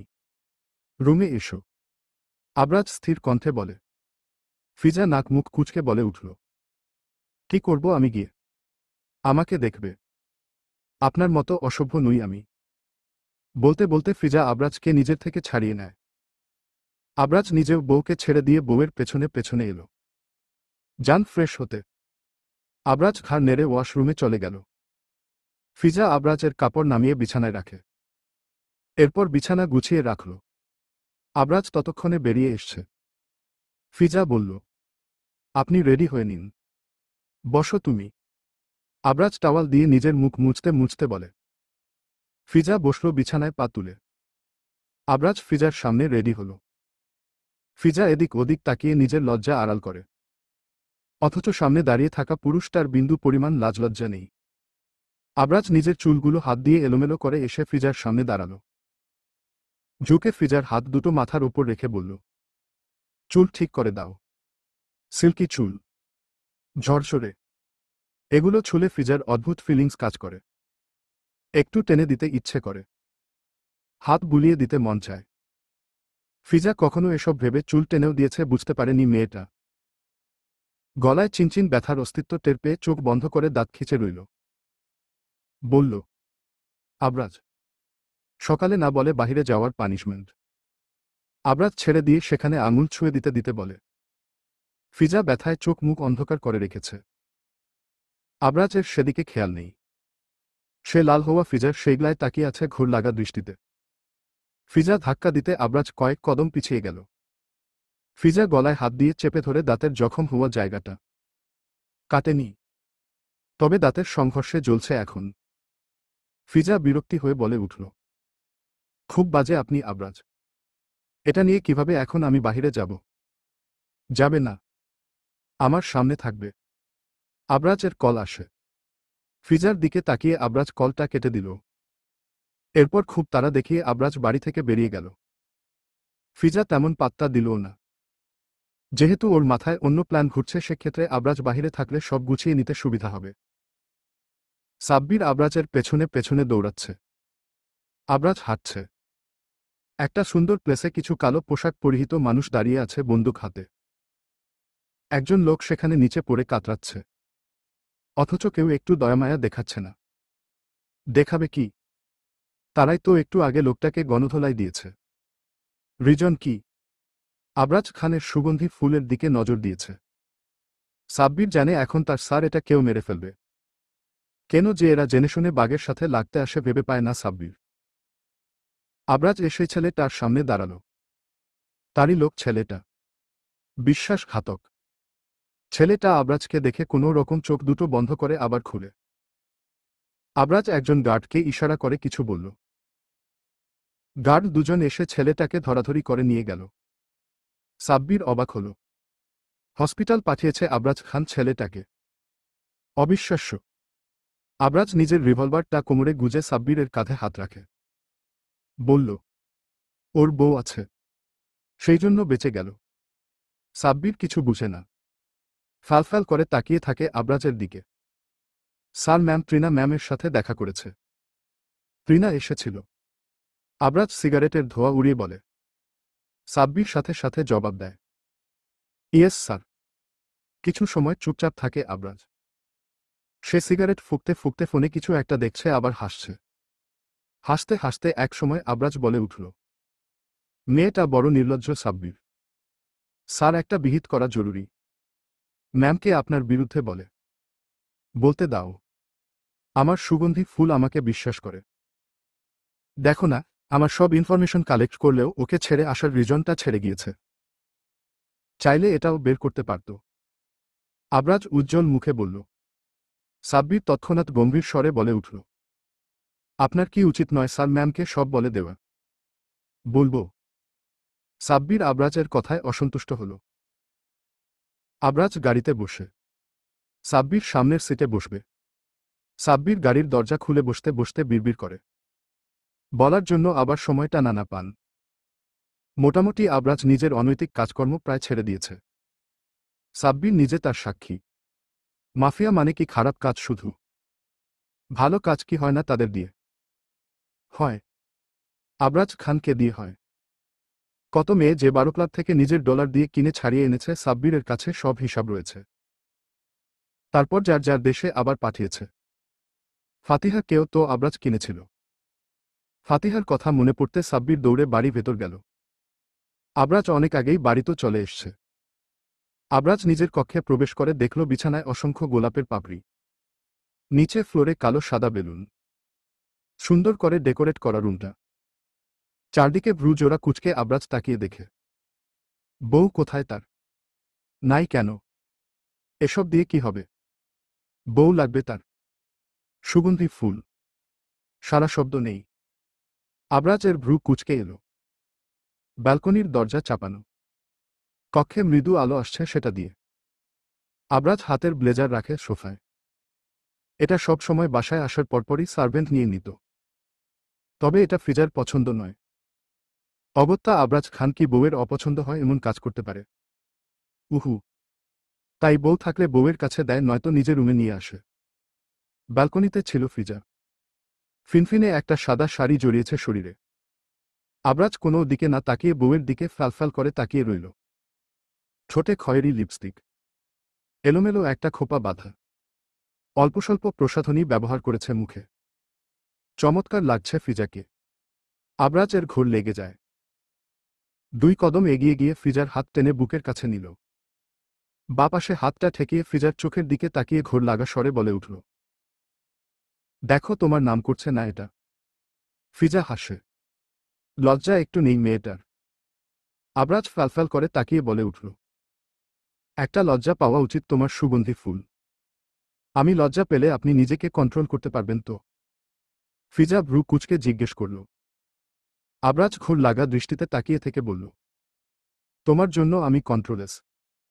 প্লিজ একটু লজ্জা পাও বউ। বউ এই নিয়ে 2 বার আবরাজ ফ্রিজাকে বউ বলে সম্বোধন করল। একবার দেশে থাকতে আর আজ। ফ্রিজা আবরাজের কথা এভয়েড করে বলল, হ্যাপি বার্থডে টু ইউ আবরাজ খান। আবরাজ এত সময় বউয়ের দিকে তাকিয়ে একবার ও আশেপাশে দৃষ্টি বুলায়নি। অগত্যা কিছু নজরে আসেনি। আবরাজের ভাবান্তর ঘটে না। ফ্রিজা তীক্ষ্ণ দৃষ্টিতে তাকিয়ে দেখে। আবরাজ জোর করে হাসার চেষ্টা করে বলল, তুমি এসব কখন করলে? কেন, আপনি জানেন না? ফ্রিজা উল্টো প্রশ্ন করে। আবরাজ মনে মনে নিজেকে গালি দিল।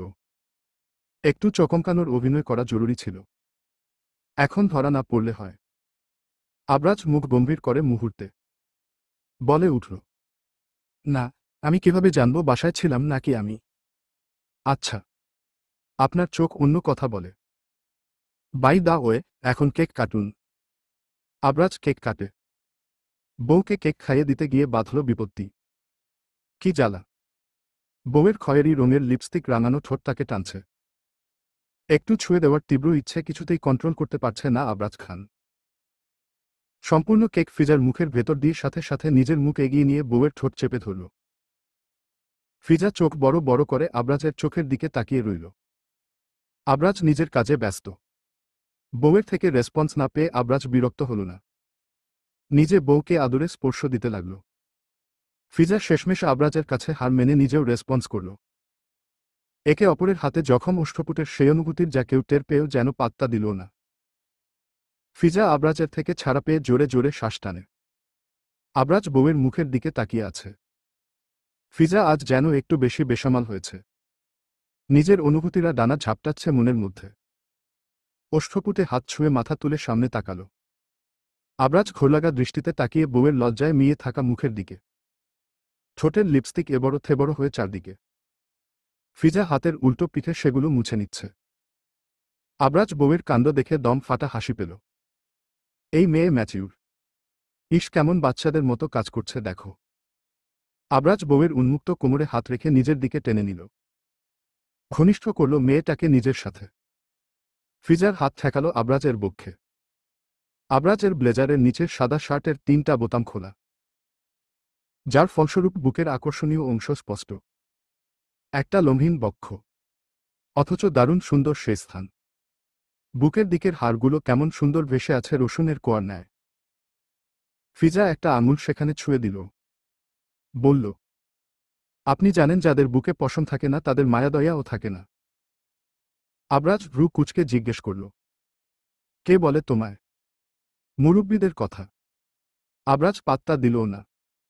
বউয়ের আপাদমস্তক দৃষ্টি বুলিয়ে দেখে, কি চমৎকার সুদর্শনা এই রমণী। আবরাজ খান কিভাবে এত সুন্দরী বউকে ছেড়েছিল এত বছর। ইস, আফসোস হচ্ছে এখন। এত বছরের ঘাটতি কত দিনে পোষাবে। বাসরটা দ্রুত সারতে হবে। আবরাজ বউয়ের ঘাড়ে মুখ গুজে ফিসফিস করে বলল, ঠান্ডা প্রচুর। ঠান্ডা তো হবেই, বাহিরে তুষারপাত হচ্ছে।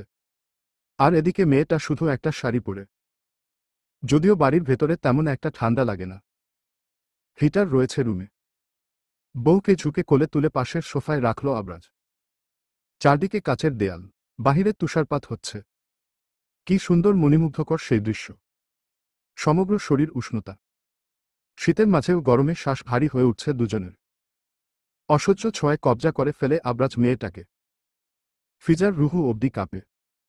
একে অপরের উষ্ণ আলিঙ্গনে আবদ্ধ বন্দী। আবরাজ মেয়েটার শাড়ির আঁচল ফেলে বক্ষদেশে হাত ছোঁয়াতে ফিজা মন কেমন করে উঠল। এক মুহূর্তের জন্য মনে হলো এই ছোঁয়ায় ভালোবাসা পাচ্ছে না সে। কিছুটা কামনাবাসনাও রয়েছে। সে এমন ছোঁয়া চায় না। সম্পূর্ণ পবিত্র ভালোবাসার একটা ছোঁয়া চায়। কামনা ভালোবাসার ঊর্ধ্বে নয়। তবুও মন সায় দিল না। অন্তিম মুহূর্তে এসে সে আবরাজকে আটকে দিল, বাধা দিল পুরুষটার কাজে। আবরাজ অবাক হয়ে তাকালো ফিজার দিকে। ফিজা মুখ অন্য দিকে ঘুরিয়ে বলল, আজ এখানে এমন কিছু না হোক। শ্বাস প্রশ্বাসের গতি অস্বাভাবিক মেয়েটার। আবরাজ শুধাল, হোয়াই? এটা আপনার আমার ঘরে হোক। ফিজা চারদিকে তাকিয়ে বলে উঠল। আবরাজ বউয়ের এলোমেলো চুলে হাত চালায়। জানালো, এটাও আমার বাড়ি। আমি চাইছি না এখানে কিছু হয়। আরেকবার একটা চুমু তো হতে পারে। ফিজা ভ্রু জোড়া কুঁচকে নিল। হিসাব কষতে গেলে হিসাব মিলবে না আবরাজ ঠিক কতবার তার অনুমতিবিহীন চুম্বন করেছে। অথচ এখন আবার ধাম করে অনুমতি চাইছে। ফিজা পাশের টেবিলে ফোনটার দিকে তাকিয়ে চোখে হাসল। আবরাজের কালো রঙের স্যুটটা অবহেলায় মেঝেতে পড়ে আছে। শার্টের বোতাম অর্ধেকের চেয়ে বেশি খোলা। ফিজা আবরাজের কলার টেনে ধরল। আবরাজ একটু অপেক্ষা না করে বউয়ের ওষ্ঠদয় আবার আঁকড়ে ধরল। সময় নিয়ে লম্বা এক অধর চুম্বনে লিপ্ত হয়ে রইল। কত সময় কাটল। ফিজা ছুটাছুটি করতে আবরাজ বউকে ছাড়ল। নিজের ঠোঁটের কোনায় আঙুল ছুঁয়ে বলে উঠল, ফাস্ট ব্যাক করছি বাংলাদেশ। বাসরের জন্য রেডি হও সুগন্ধি ফুল। আবরাজ রুমে চলে যায়। ফিজা শোয়া থেকে উঠে বসল। এলোমেলো শাড়ি ঠিকঠাক করে নিল। এরপর বসা অবস্থায় থেকে ফোনটা হাতে নিল। সাইড বাটন চাপতে স্ক্রিনে ভেসে উঠল কেউ একজন কলে রয়েছে। ফিজা বাঁকা হেসে বলে উঠল, প্রমাণ নিশ্চয়ই পেয়েছ। আই হোপ এখনো একজন বিবাহিত পুরুষের পেছনে পড়ে থাকবে না। ওপাশের ব্যক্তির জবাবের অপেক্ষা না করে ফিজা লাইন কেটে দিয়ে গুনগুন করতে করতে রুমে চলে গেল। ফাতিহা ঘুমিয়েছিল। সাব্বির এসে বউয়ের পাশে কাত হয়ে শুয়ে পড়ল। ফাতিহার সাথে সাথে তন্দ্রা ছুটে গেল। চোখ মেলে সাব্বিরকে নিজের পাশে দেখে থমথমে খেল কিছুটা। যদিও প্রায় এমন হয়, তবুও হঠাৎ ঘুম ভেঙে এভাবে নিজের কাছে কাউকে দেখলে স্বাভাবিকভাবে মস্তিষ্কে সেটা বুঝে নিতে সময় লাগবে। সাব্বিরের গায়ে তখনও বাহিরের পোশাক, জুতো জোড়া ও খুলেনি। ফাতিহা শোয়া থেকে উঠে আগে সাব্বিরের জুতা খুলে দিল, পায়ের মজা খুলে সেগুলো রেখে এলো। সাব্বির ততক্ষণে শোয়া থেকে উঠে বসেছে। ফাতিহা জিজ্ঞেস করল, খাবার? আমি খেয়েছি। তুমি খেয়েছ কি? হুম। যান, ফ্রেশ হয়ে আসুন। ঠান্ডা, সাব্বির নিস্তেজ গলায় বলল। ফাতিহা সাথে সাথে বলে উঠল, সারাদিন বাহিরে ছিলেন। এরপর ঠেলেঠুলে ওয়াশরুম পাঠালো সাব্বিরকে। সাব্বির ফ্রেশ হয়ে এলো মিনিট 5-এর মধ্যে। বেরিয়ে এসে ফাতিহার পাশে বসল। ফাতিহা বলল, আপু ভাইয়ার জন্য সারপ্রাইজ প্ল্যান করেছে আজ। সুন্দর করে সাজিয়েছে সবকিছু। জানি আমি। ফাতিহা মুখ ভোতা করে নিল। বাসি খবর দিয়েছে সে। সাব্বির ব্যাপারটা বুঝতে পেরে হেসে দিল। ফাতিহা মুখ ভেঙচি কেটে শুয়ে পড়ল। সাব্বির হাসতে হাসতে নিজেও শুয়ে জড়িয়ে ধরল বউকে। সেদিন রাতের পর আজ 3 দিন আবরাজ বাড়ি ফিরে না। ফিজা চিন্তায় অস্থির। সাব্বির সব দিক সামলাচ্ছে। ফিজা বারবার করে জিজ্ঞেস করেও কিছু বলছে না সাব্বির। এদিকে আবরাজের গোপন অ্যাসিস্ট্যান্ট জোনের সাথে ও কন্ট্রাক্ট করতে পারছে না ফিজা। চিন্তায় অস্থির মেয়েটা। রাত হলো ঘুম হয় না। ছটফট করে রাত কাটে। মনটা বড্ড আবরাজ খান করে। একটু দেখতে ইচ্ছে করে। খেতে পারছে না ঠিকঠাক। এই যে রাতের খাবার এখনো রাখা টেবিলে। ফিজার আচমকাই কান্না পায়। অথচ আজ কত বছর হবে মেয়েটা কাঁদে না। স্বামী বিয়ের রাতে ছেড়ে এলো তখনও কাঁদেনি মেয়েটা, সবকিছু সহ্য করে গিয়েছে। এত দূরে এসছে, যেখানে আপন একটা মানুষ নেই। সবকিছু ছেড়ে যার জন্য এতদূর এলো সেই মানুষটারও খোঁজ নেই। সাময়িক সময়ের জন্য সুখ এসেছিল কি তবে তার কপালে। স্থায়ী কেন হচ্ছে না। সাধারণ জীবনটা কেমন এলোমেলো হয়ে গেল। আবরাজ খানের সাথে বাধা পড়ে। হ্যাঁ, সে এটাতে আবরাজ খানকে অপরাধী বানাতে পিছপা হবে না একটু। কাঁদে না তবুও মেয়েটা। চোখ বন্ধ করে দীর্ঘশ্বাস টেনে চোখ খুলতে চমকে উঠল। তার পাশে হাঁটু গেড়ে বসা আবরাজ খান। ফিজা নিজের মনের ভুল ভেবে চোখ বন্ধ করে নিল। কিন্তু না। নিজের গালে শীতল হাতের স্পর্শে মেয়েটা শিউর হল স্বয়ং আবরাজ খান তার সামনে বসা। সাথে সাথে শোয়া থেকে উঠে বসল ফিজা। ঝট করে গলা জড়িয়ে ধরল আবরাজের। আবরাজ নিজেও মেয়েটার কোমর জড়িয়ে ধরে বসা ছেড়ে উঠে দাঁড়াল। ফিজা পা দিয়ে কোমর পেঁচিয়ে নিল আবরাজের। আবরাজ বউয়ের পাগলামিতে হাসল। মেয়েটা তার জন্য অস্থির হচ্ছিল। চিন্তা করছিল, একটু আনন্দ হচ্ছে কি মনের কোণে। হ্যাঁ হচ্ছে। একটু সুখ সুখ অনুভূতি। ভালো লাগায় মন দুলিয়ে উঠে। বউকে নিয়ে ব্যালকনির দিকে এগিয়ে গেল আবরাজ। বলল, আবরাজ খানের অনুভূতি সতেজ হচ্ছে সুগন্ধি ফুল। ফুলের সুবাস বুঝি আবরাজ খানের দোরগোড়ায় দাঁড়িয়ে এবার। আবরাজ বউ নিয়ে সোজা ব্যালকনিতে এলো। সেদিনের বেলুনগুলো রয়েছে। রাতের পরিবেশ বাহিরে বেশ মণিমুগ্ধকর। কাচের দেয়ালের ওপাশের তুষারপাত নজর পড়ে না দম্পতির। আবরাজ বউ নিয়ে সোফায় বসল। ফিজা নিজেকে ততক্ষণে সামলে নিয়েছে। কোথায় আছে এই মুহূর্তে কি ঘটছে মস্তিষ্ক জানান দিতে মেয়েটা দ্রুত সরে যেতে চাইল।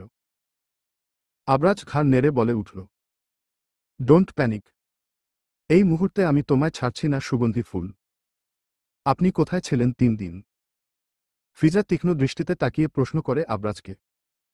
আবরাজের দৃষ্টি বউয়ের ওষ্ঠপুটে। কেমন সুন্দর তারা কথা বলার সময় একে অপরের মাঝে বিচ্ছেদ ঘটায়। তার ভালো লাগে এই ঝাঁঝালো কণ্ঠে যখন ফিজা রমণী তার সাথে কথা বলে। আবরাজ শান্ত স্বরে জবাব দিল, তোমার আশেপাশে। মজা করিয়েন না। আমরা বাংলাদেশ ব্যাক করছি ফার্স্ট। কতদিন? 3 দিন। একবারে চলে যাব? ফিজা ভ্রু কুঁচকে জিজ্ঞেস করল।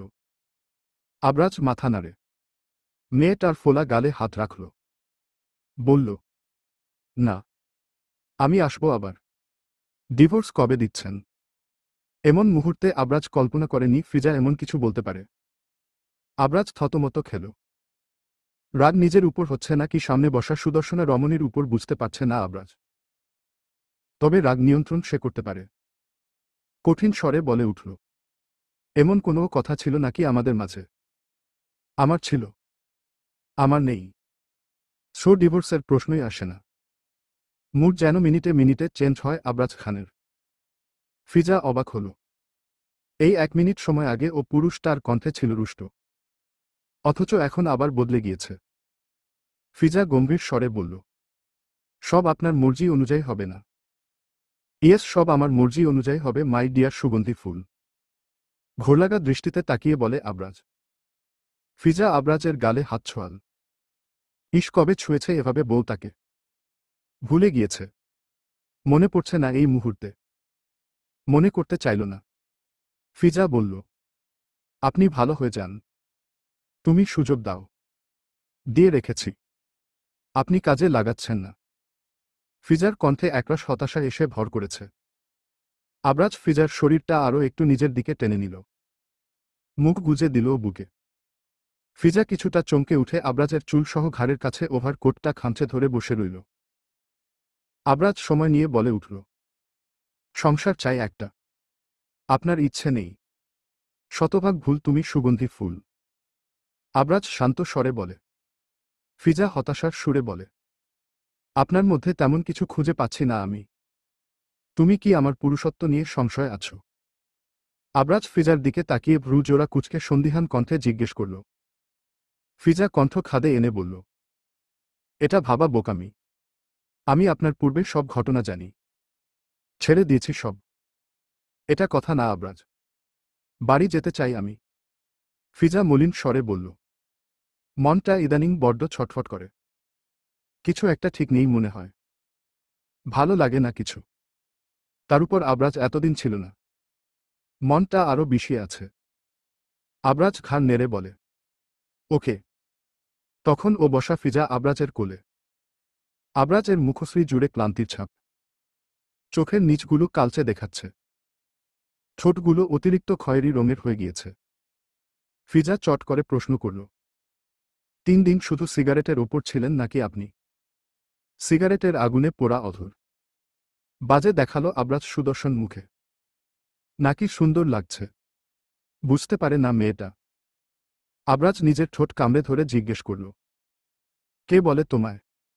আপনার ওষ্ঠদয় মিথ্যা বলে। তুমি ছিলে না এতদিন। বলতে বলতে আবরাজ নিজের হাত চালায় বউয়ের ঘাড়ে।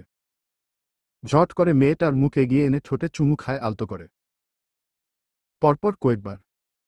এতদিনের তৃষ্ণা মেটে না। দীর্ঘ একটা অধর চুম্বন আবরাজ খানকে শান্ত করতে পারে না। নিজের উপর নিয়ন্ত্রণ হারাতে হারাতে বউয়ের সেদিনের আবদারের কথা মনে পড়ে। অতঃপর নিজেকে সামলে নিল। ছেড়ে দিল বউকে। স্বাভাবিক হতে সময় দিল। এত সময় নিঃশ্বাস নিতে না পারার ফলে দ্রুত শ্বাস নিয়ে নিজেকে স্থির করে ফিজা। আবরাজ বউকে শান্ত হতে দেখে আবারও কোলে তুলে রুমে চলে এলো। ফ্রেশ হলো না। খেলো না। বাহিরের পোশাক পরিবর্তন করে না। বিছানায় শুয়ে বউকে নিজেও পাশে শুয়ে জড়িয়ে ধরল। চোখ বন্ধ করে ঘুম ঘুম স্বরে বলল, ঘুমিয়ে পড়ো। আমার ঘুম পাচ্ছে। সকালে কথা বলবো আমরা। ফিজা কথা বাড়ায় না। আবরাজের চোখ দেখে বুঝেছিল ফিজা আবরাজ 3 দিনে হয়তো 3 ঘন্টা সময় ঠিকঠাক ঘুমায়নি। কি কারণ হতে পারে? কোথায় গিয়েছিল? কেন গিয়েছিল? সব প্রশ্ন। উত্তর নেই কোথাও। কিভাবে পাবে এসবের উত্তর ফিজা জানে না। তবে জানতে হবে। যে করে হোক। রাত বাজে 1:30। মেহরিন ঘুমেছিল, কিন্তু ফোনের শব্দ ঘুম ভেঙে গেল মেয়েটার। ঘুম ঘুম চোখে ফোন বালিশের তলায় থেকে বের করে রিসিভ করে কানে তুলে হ্যালো বলল। ওপাশে আব্রাহাম। সে ল্যাপটপের সামনে বসে আছে। কাল একটা প্রেজেন্টেশন আছে। এটার প্রস্তুতি করছিল। যদিও এটার দায়িত্বটা মেহরিনের। মেহরিন তেমন কাজটা নিজের আয়ত্তে আনতে পারেনি পুরোপুরি। সেই জন্য আব্রাহাম করে সাহায্য করেছে মেয়েটাকে। কেন করছে, কি কারণে করছে সে নিজেও জানে না। শুধু কি ফিজার কথা ভেবে করে দিচ্ছে? হতে পারে। যদিও ফিজা তাকে কখনো বলেনি আমার বোনের খেয়াল রেখো। তবুও আব্রাহাম কেন জানি বারবার ফিজা ভেবে মেহরিনকে সাহায্য করে যাচ্ছে। সে জানে না। তবে মেহরিনের এক্সাম আছে এটা বলে নিজেকে শান্ত করল। এত সময় কোনো উত্তর না পেয়ে মেহরিন আবার বলল, কে বলছেন? আব্রাহাম খান। গুরুগম্ভীর কণ্ঠে মেহরিন ধপ করে চোখ মেলে শোয়া থেকে উঠে বসল। কাল তার একটা এক্সাম আছে। পড়ছিল সে, পাশে খাতা মচমচ করে। আব্রাহামের কণ্ঠ আগের ন্যায় রেখে জিজ্ঞেস করল, এক্সাম আপনার? হেল্প করছি আমি। আর আপনি ঘুমিয়ে আছেন? What the hell is this Mehrin Siddiqui? Mehrin কাঁচা ঘুম ভেঙে যাওয়ার ফলে কিছু বলার মতো অবস্থায় নেই। যদিও মেহরিন বরাবর চুপচাপ, মুখে মুখে কথা বলার অভ্যাস মেয়েটার নেই। আব্রাহাম গম্ভীর স্বরে আদেশ করল, আমাকে কল দিয়ে হেল্প করবে। আমি কাজ করছি, তুমি দেখো। প্রতিবার আমি হেল্প করব না। মেহরিন কিছু বলার আগে কল কেটে দিল আব্রাহাম। পরপর ভিডিও কল দিল। মেহরিন গায়ে ওড়না জড়িয়ে নিল। মাথায় ভালো করে ঘোমটা টেনে কল রিসিভ করল। এমনিতেই মেহরিন নাদুস নুদুস। ঘুম থেকে উঠার ফলে গাল আরও নাদুস নুদুস দেখাচ্ছে। আব্রাহাম হয়তো কয়েক সেকেন্ডের জন্য ঘরে চলে গিয়েছিল। তবে পরপর নিজেকে সামলে নিল। স্ক্রিন রেকর্ড অন করল। মেহরিন নিজেও ক্যামেরা অফ করে দিয়েছে ততক্ষণে। আব্রাহাম কাজ করতে করতে বুঝিয়ে দিতে লাগল। আর মেহরিন ঘুমে ঢুলতে ঢুলতে আব্রাহামের বকবকানি শুনতে লাগল। তুমি ঘুমিয়ে থাকলে আমার লোভ হয়। আমি কি তোমার জন্য লোভী হয়ে যাচ্ছি, সুগন্ধি ফুল? মাত্র ঘুম থেকে উঠেছে ফিজা আর হঠাৎ আব্রাজের কথায় সাথে সাথে ভ্রু কুঁচকে নিল। ফিজার মুড মোটামুটি ফুরফুরে আছে। কারণটা কি জানে না, তাই দুষ্টমি করে বলল, আপনি লোভী, নারী লোভী। ফিজা কথাটা শেষ করার সঙ্গে সঙ্গে আব্রাজ ঝট করে ফিজাকে নিজে ওপর তুলে নিল। ফিজা কিছুটা অপ্রস্তুত হয়ে আব্রাজের শার্ট জড়িয়ে ধরে। গতকাল রাতে তো ফ্রেশ হয়নি আব্রাজ। ফিজা আব্রাজের উন্মুক্ত বুকের দিকে তাকিয়ে সেকেন্ড সময় ব্যবধানে আব্রাজের মুখের দিকে তাকাল। আব্রাজ ফিজার চোখের দিকে তাকিয়ে বলে উঠল, রং। নারী না শুধু তোমার জন্য লোভ হয়। আব্রাজের কথায় গল্ল কি ফিজা? কে জানে। মাথা নিচু করে মুচকি হাসল মেয়েটা। তখন ফোন বাজল।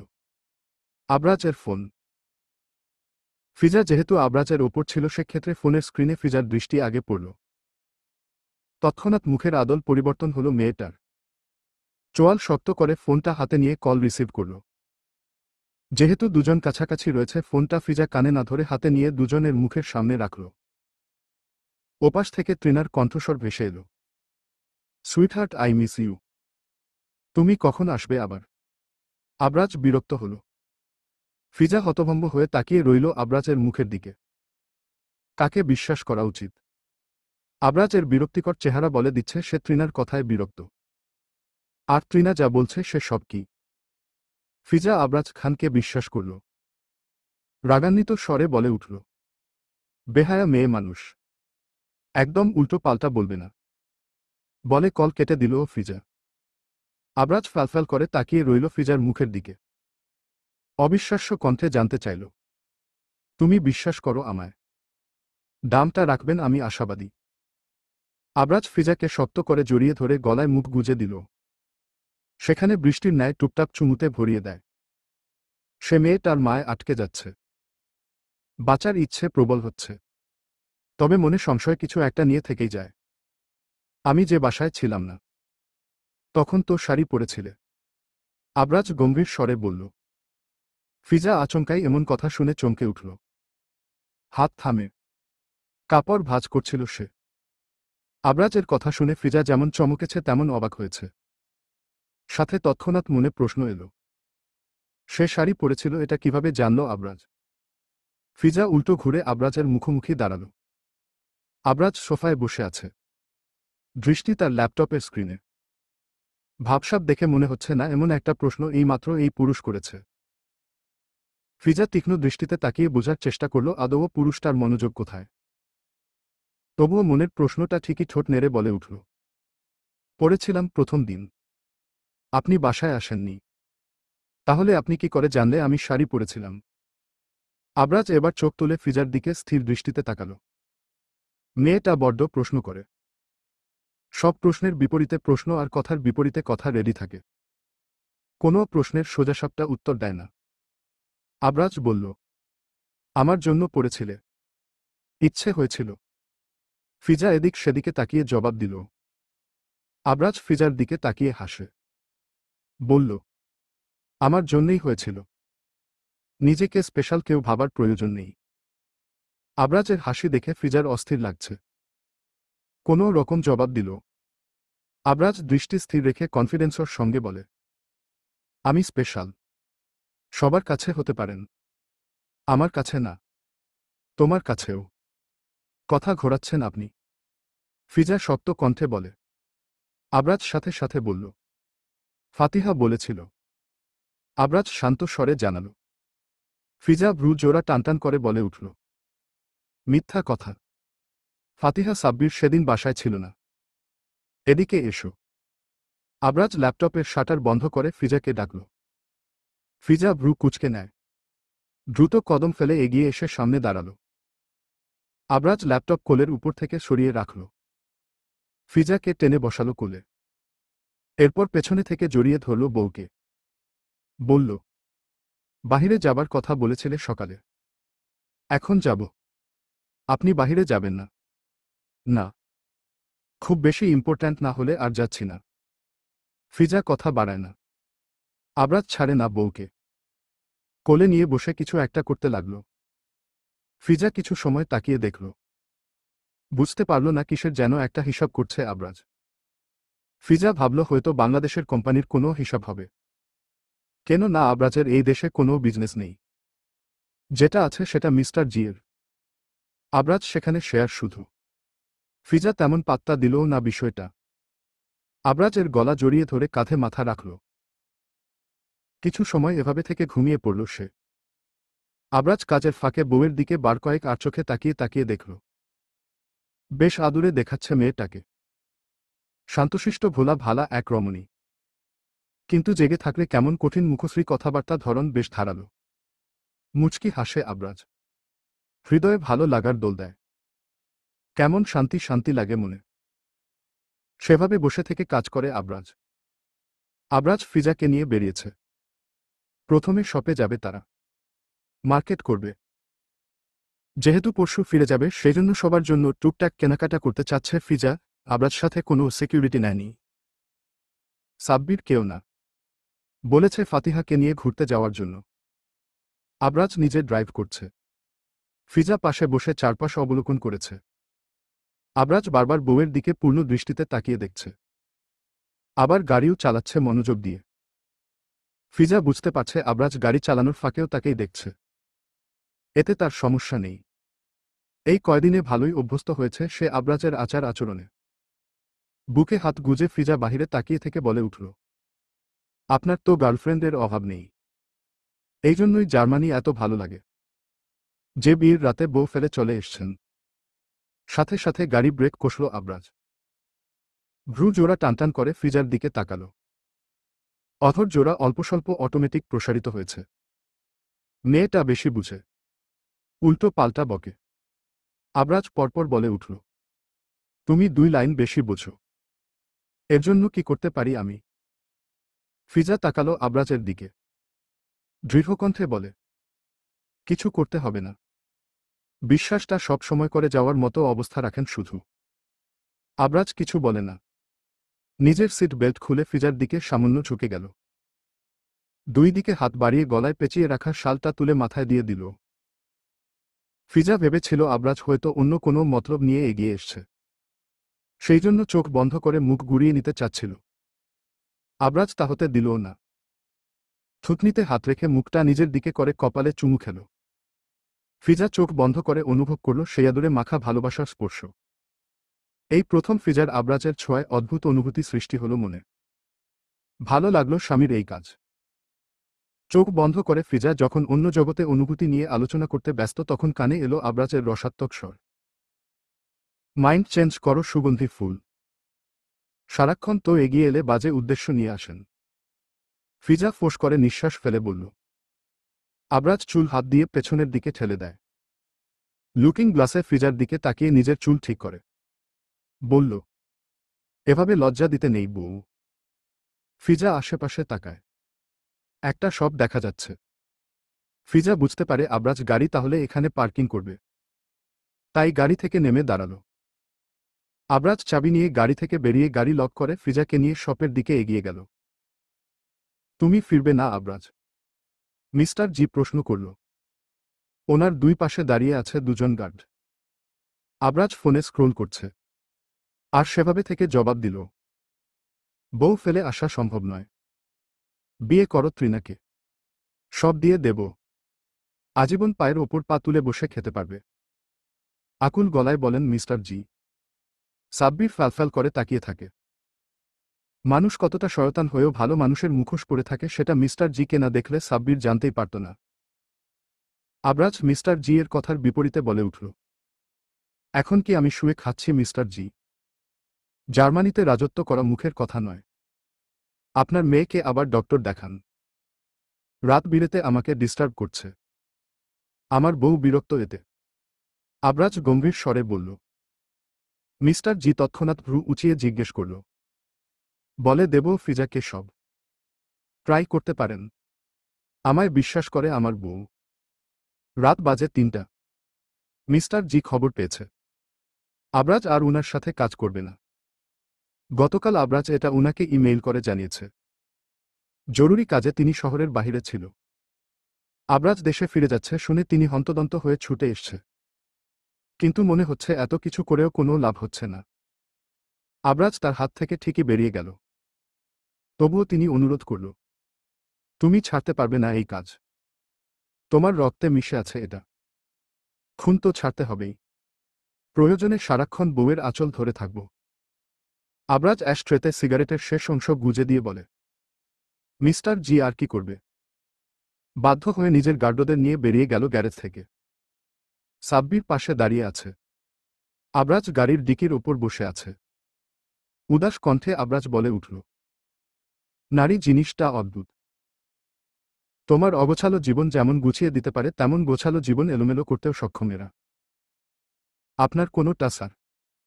সাব্বির বেশ কৌতূহল নিয়ে জিজ্ঞেস করল। সে বুঝেনি এমন নয়। তবুও স্যারের মুখ থেকে শুনতে চাইছে। কিংবা তার ভালো লাগবে। আবরাজ মেকি রাগ দেখিয়ে বলে, এলোমেলো ই তো করে দিল সব। এখন আমি নিজেও ওর জন্য এলোমেলো হয়ে গিয়েছি।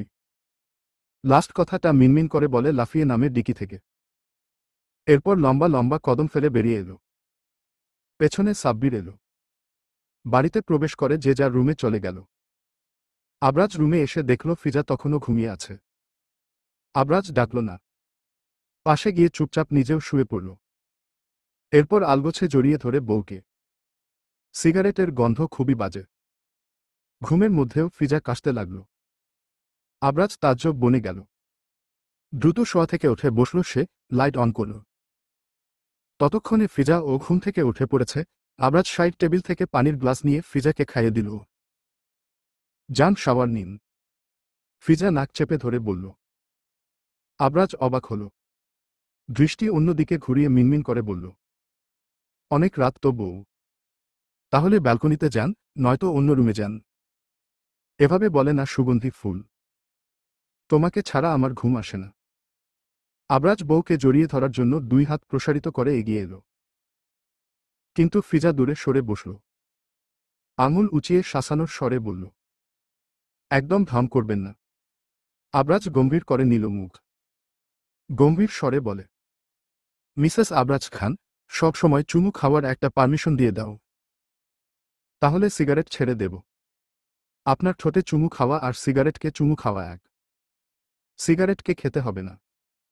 আমার ঠোঁটে খাও। আবরাজ নিজের মুখ এগিয়ে দিয়ে বলল। ফিজা মুখ অন্য দিকে ঘুরিয়ে নিল। আবরাজ বউয়ের দিকে আরও একটু এগিয়ে গেল। আপাতত কিছুটা কমেছে গন্ধ। আবরাজ বউয়ের থুতনিতে ডান হাতের তর্জনী আঙুল ঠেকাল। নিজের দিকে ঘুরিয়ে ঠোঁটের দিকে তাকিয়ে থেকে ঠোঁট নেড়ে আওড়াল। I want a kiss right now. গন্ধ। ফিজা আর কিছু বলার সুযোগ পেল না। আবরাজ বউয়ের ঠোঁট তার আগেই বন্ধ করে দিল। পাগল করা সেই ছোঁয়ায় আবার ছুঁয়ে দিল মেয়েটাকে। ফিজা চোখ পিটপিট করে শুধু আবরাজের মাতাল করা সেই চাহনিতে নিজের জন্য ভালোবাসা খুঁজতে ব্যস্ত হল। ভালোবাসে তাকে এই পুরুষ? নাকি শুধু মোহ? ভালো লাগা কিংবা জেদ এমন কিছু কি? ফিজা জানে না। জানতে ইচ্ছে করে খুব করে। স্বামীর ভালোবাসা পাওয়ার লোভ তার দিন দিন বেড়েই চলেছে যেন। চলবে ইনশাআল্লাহ।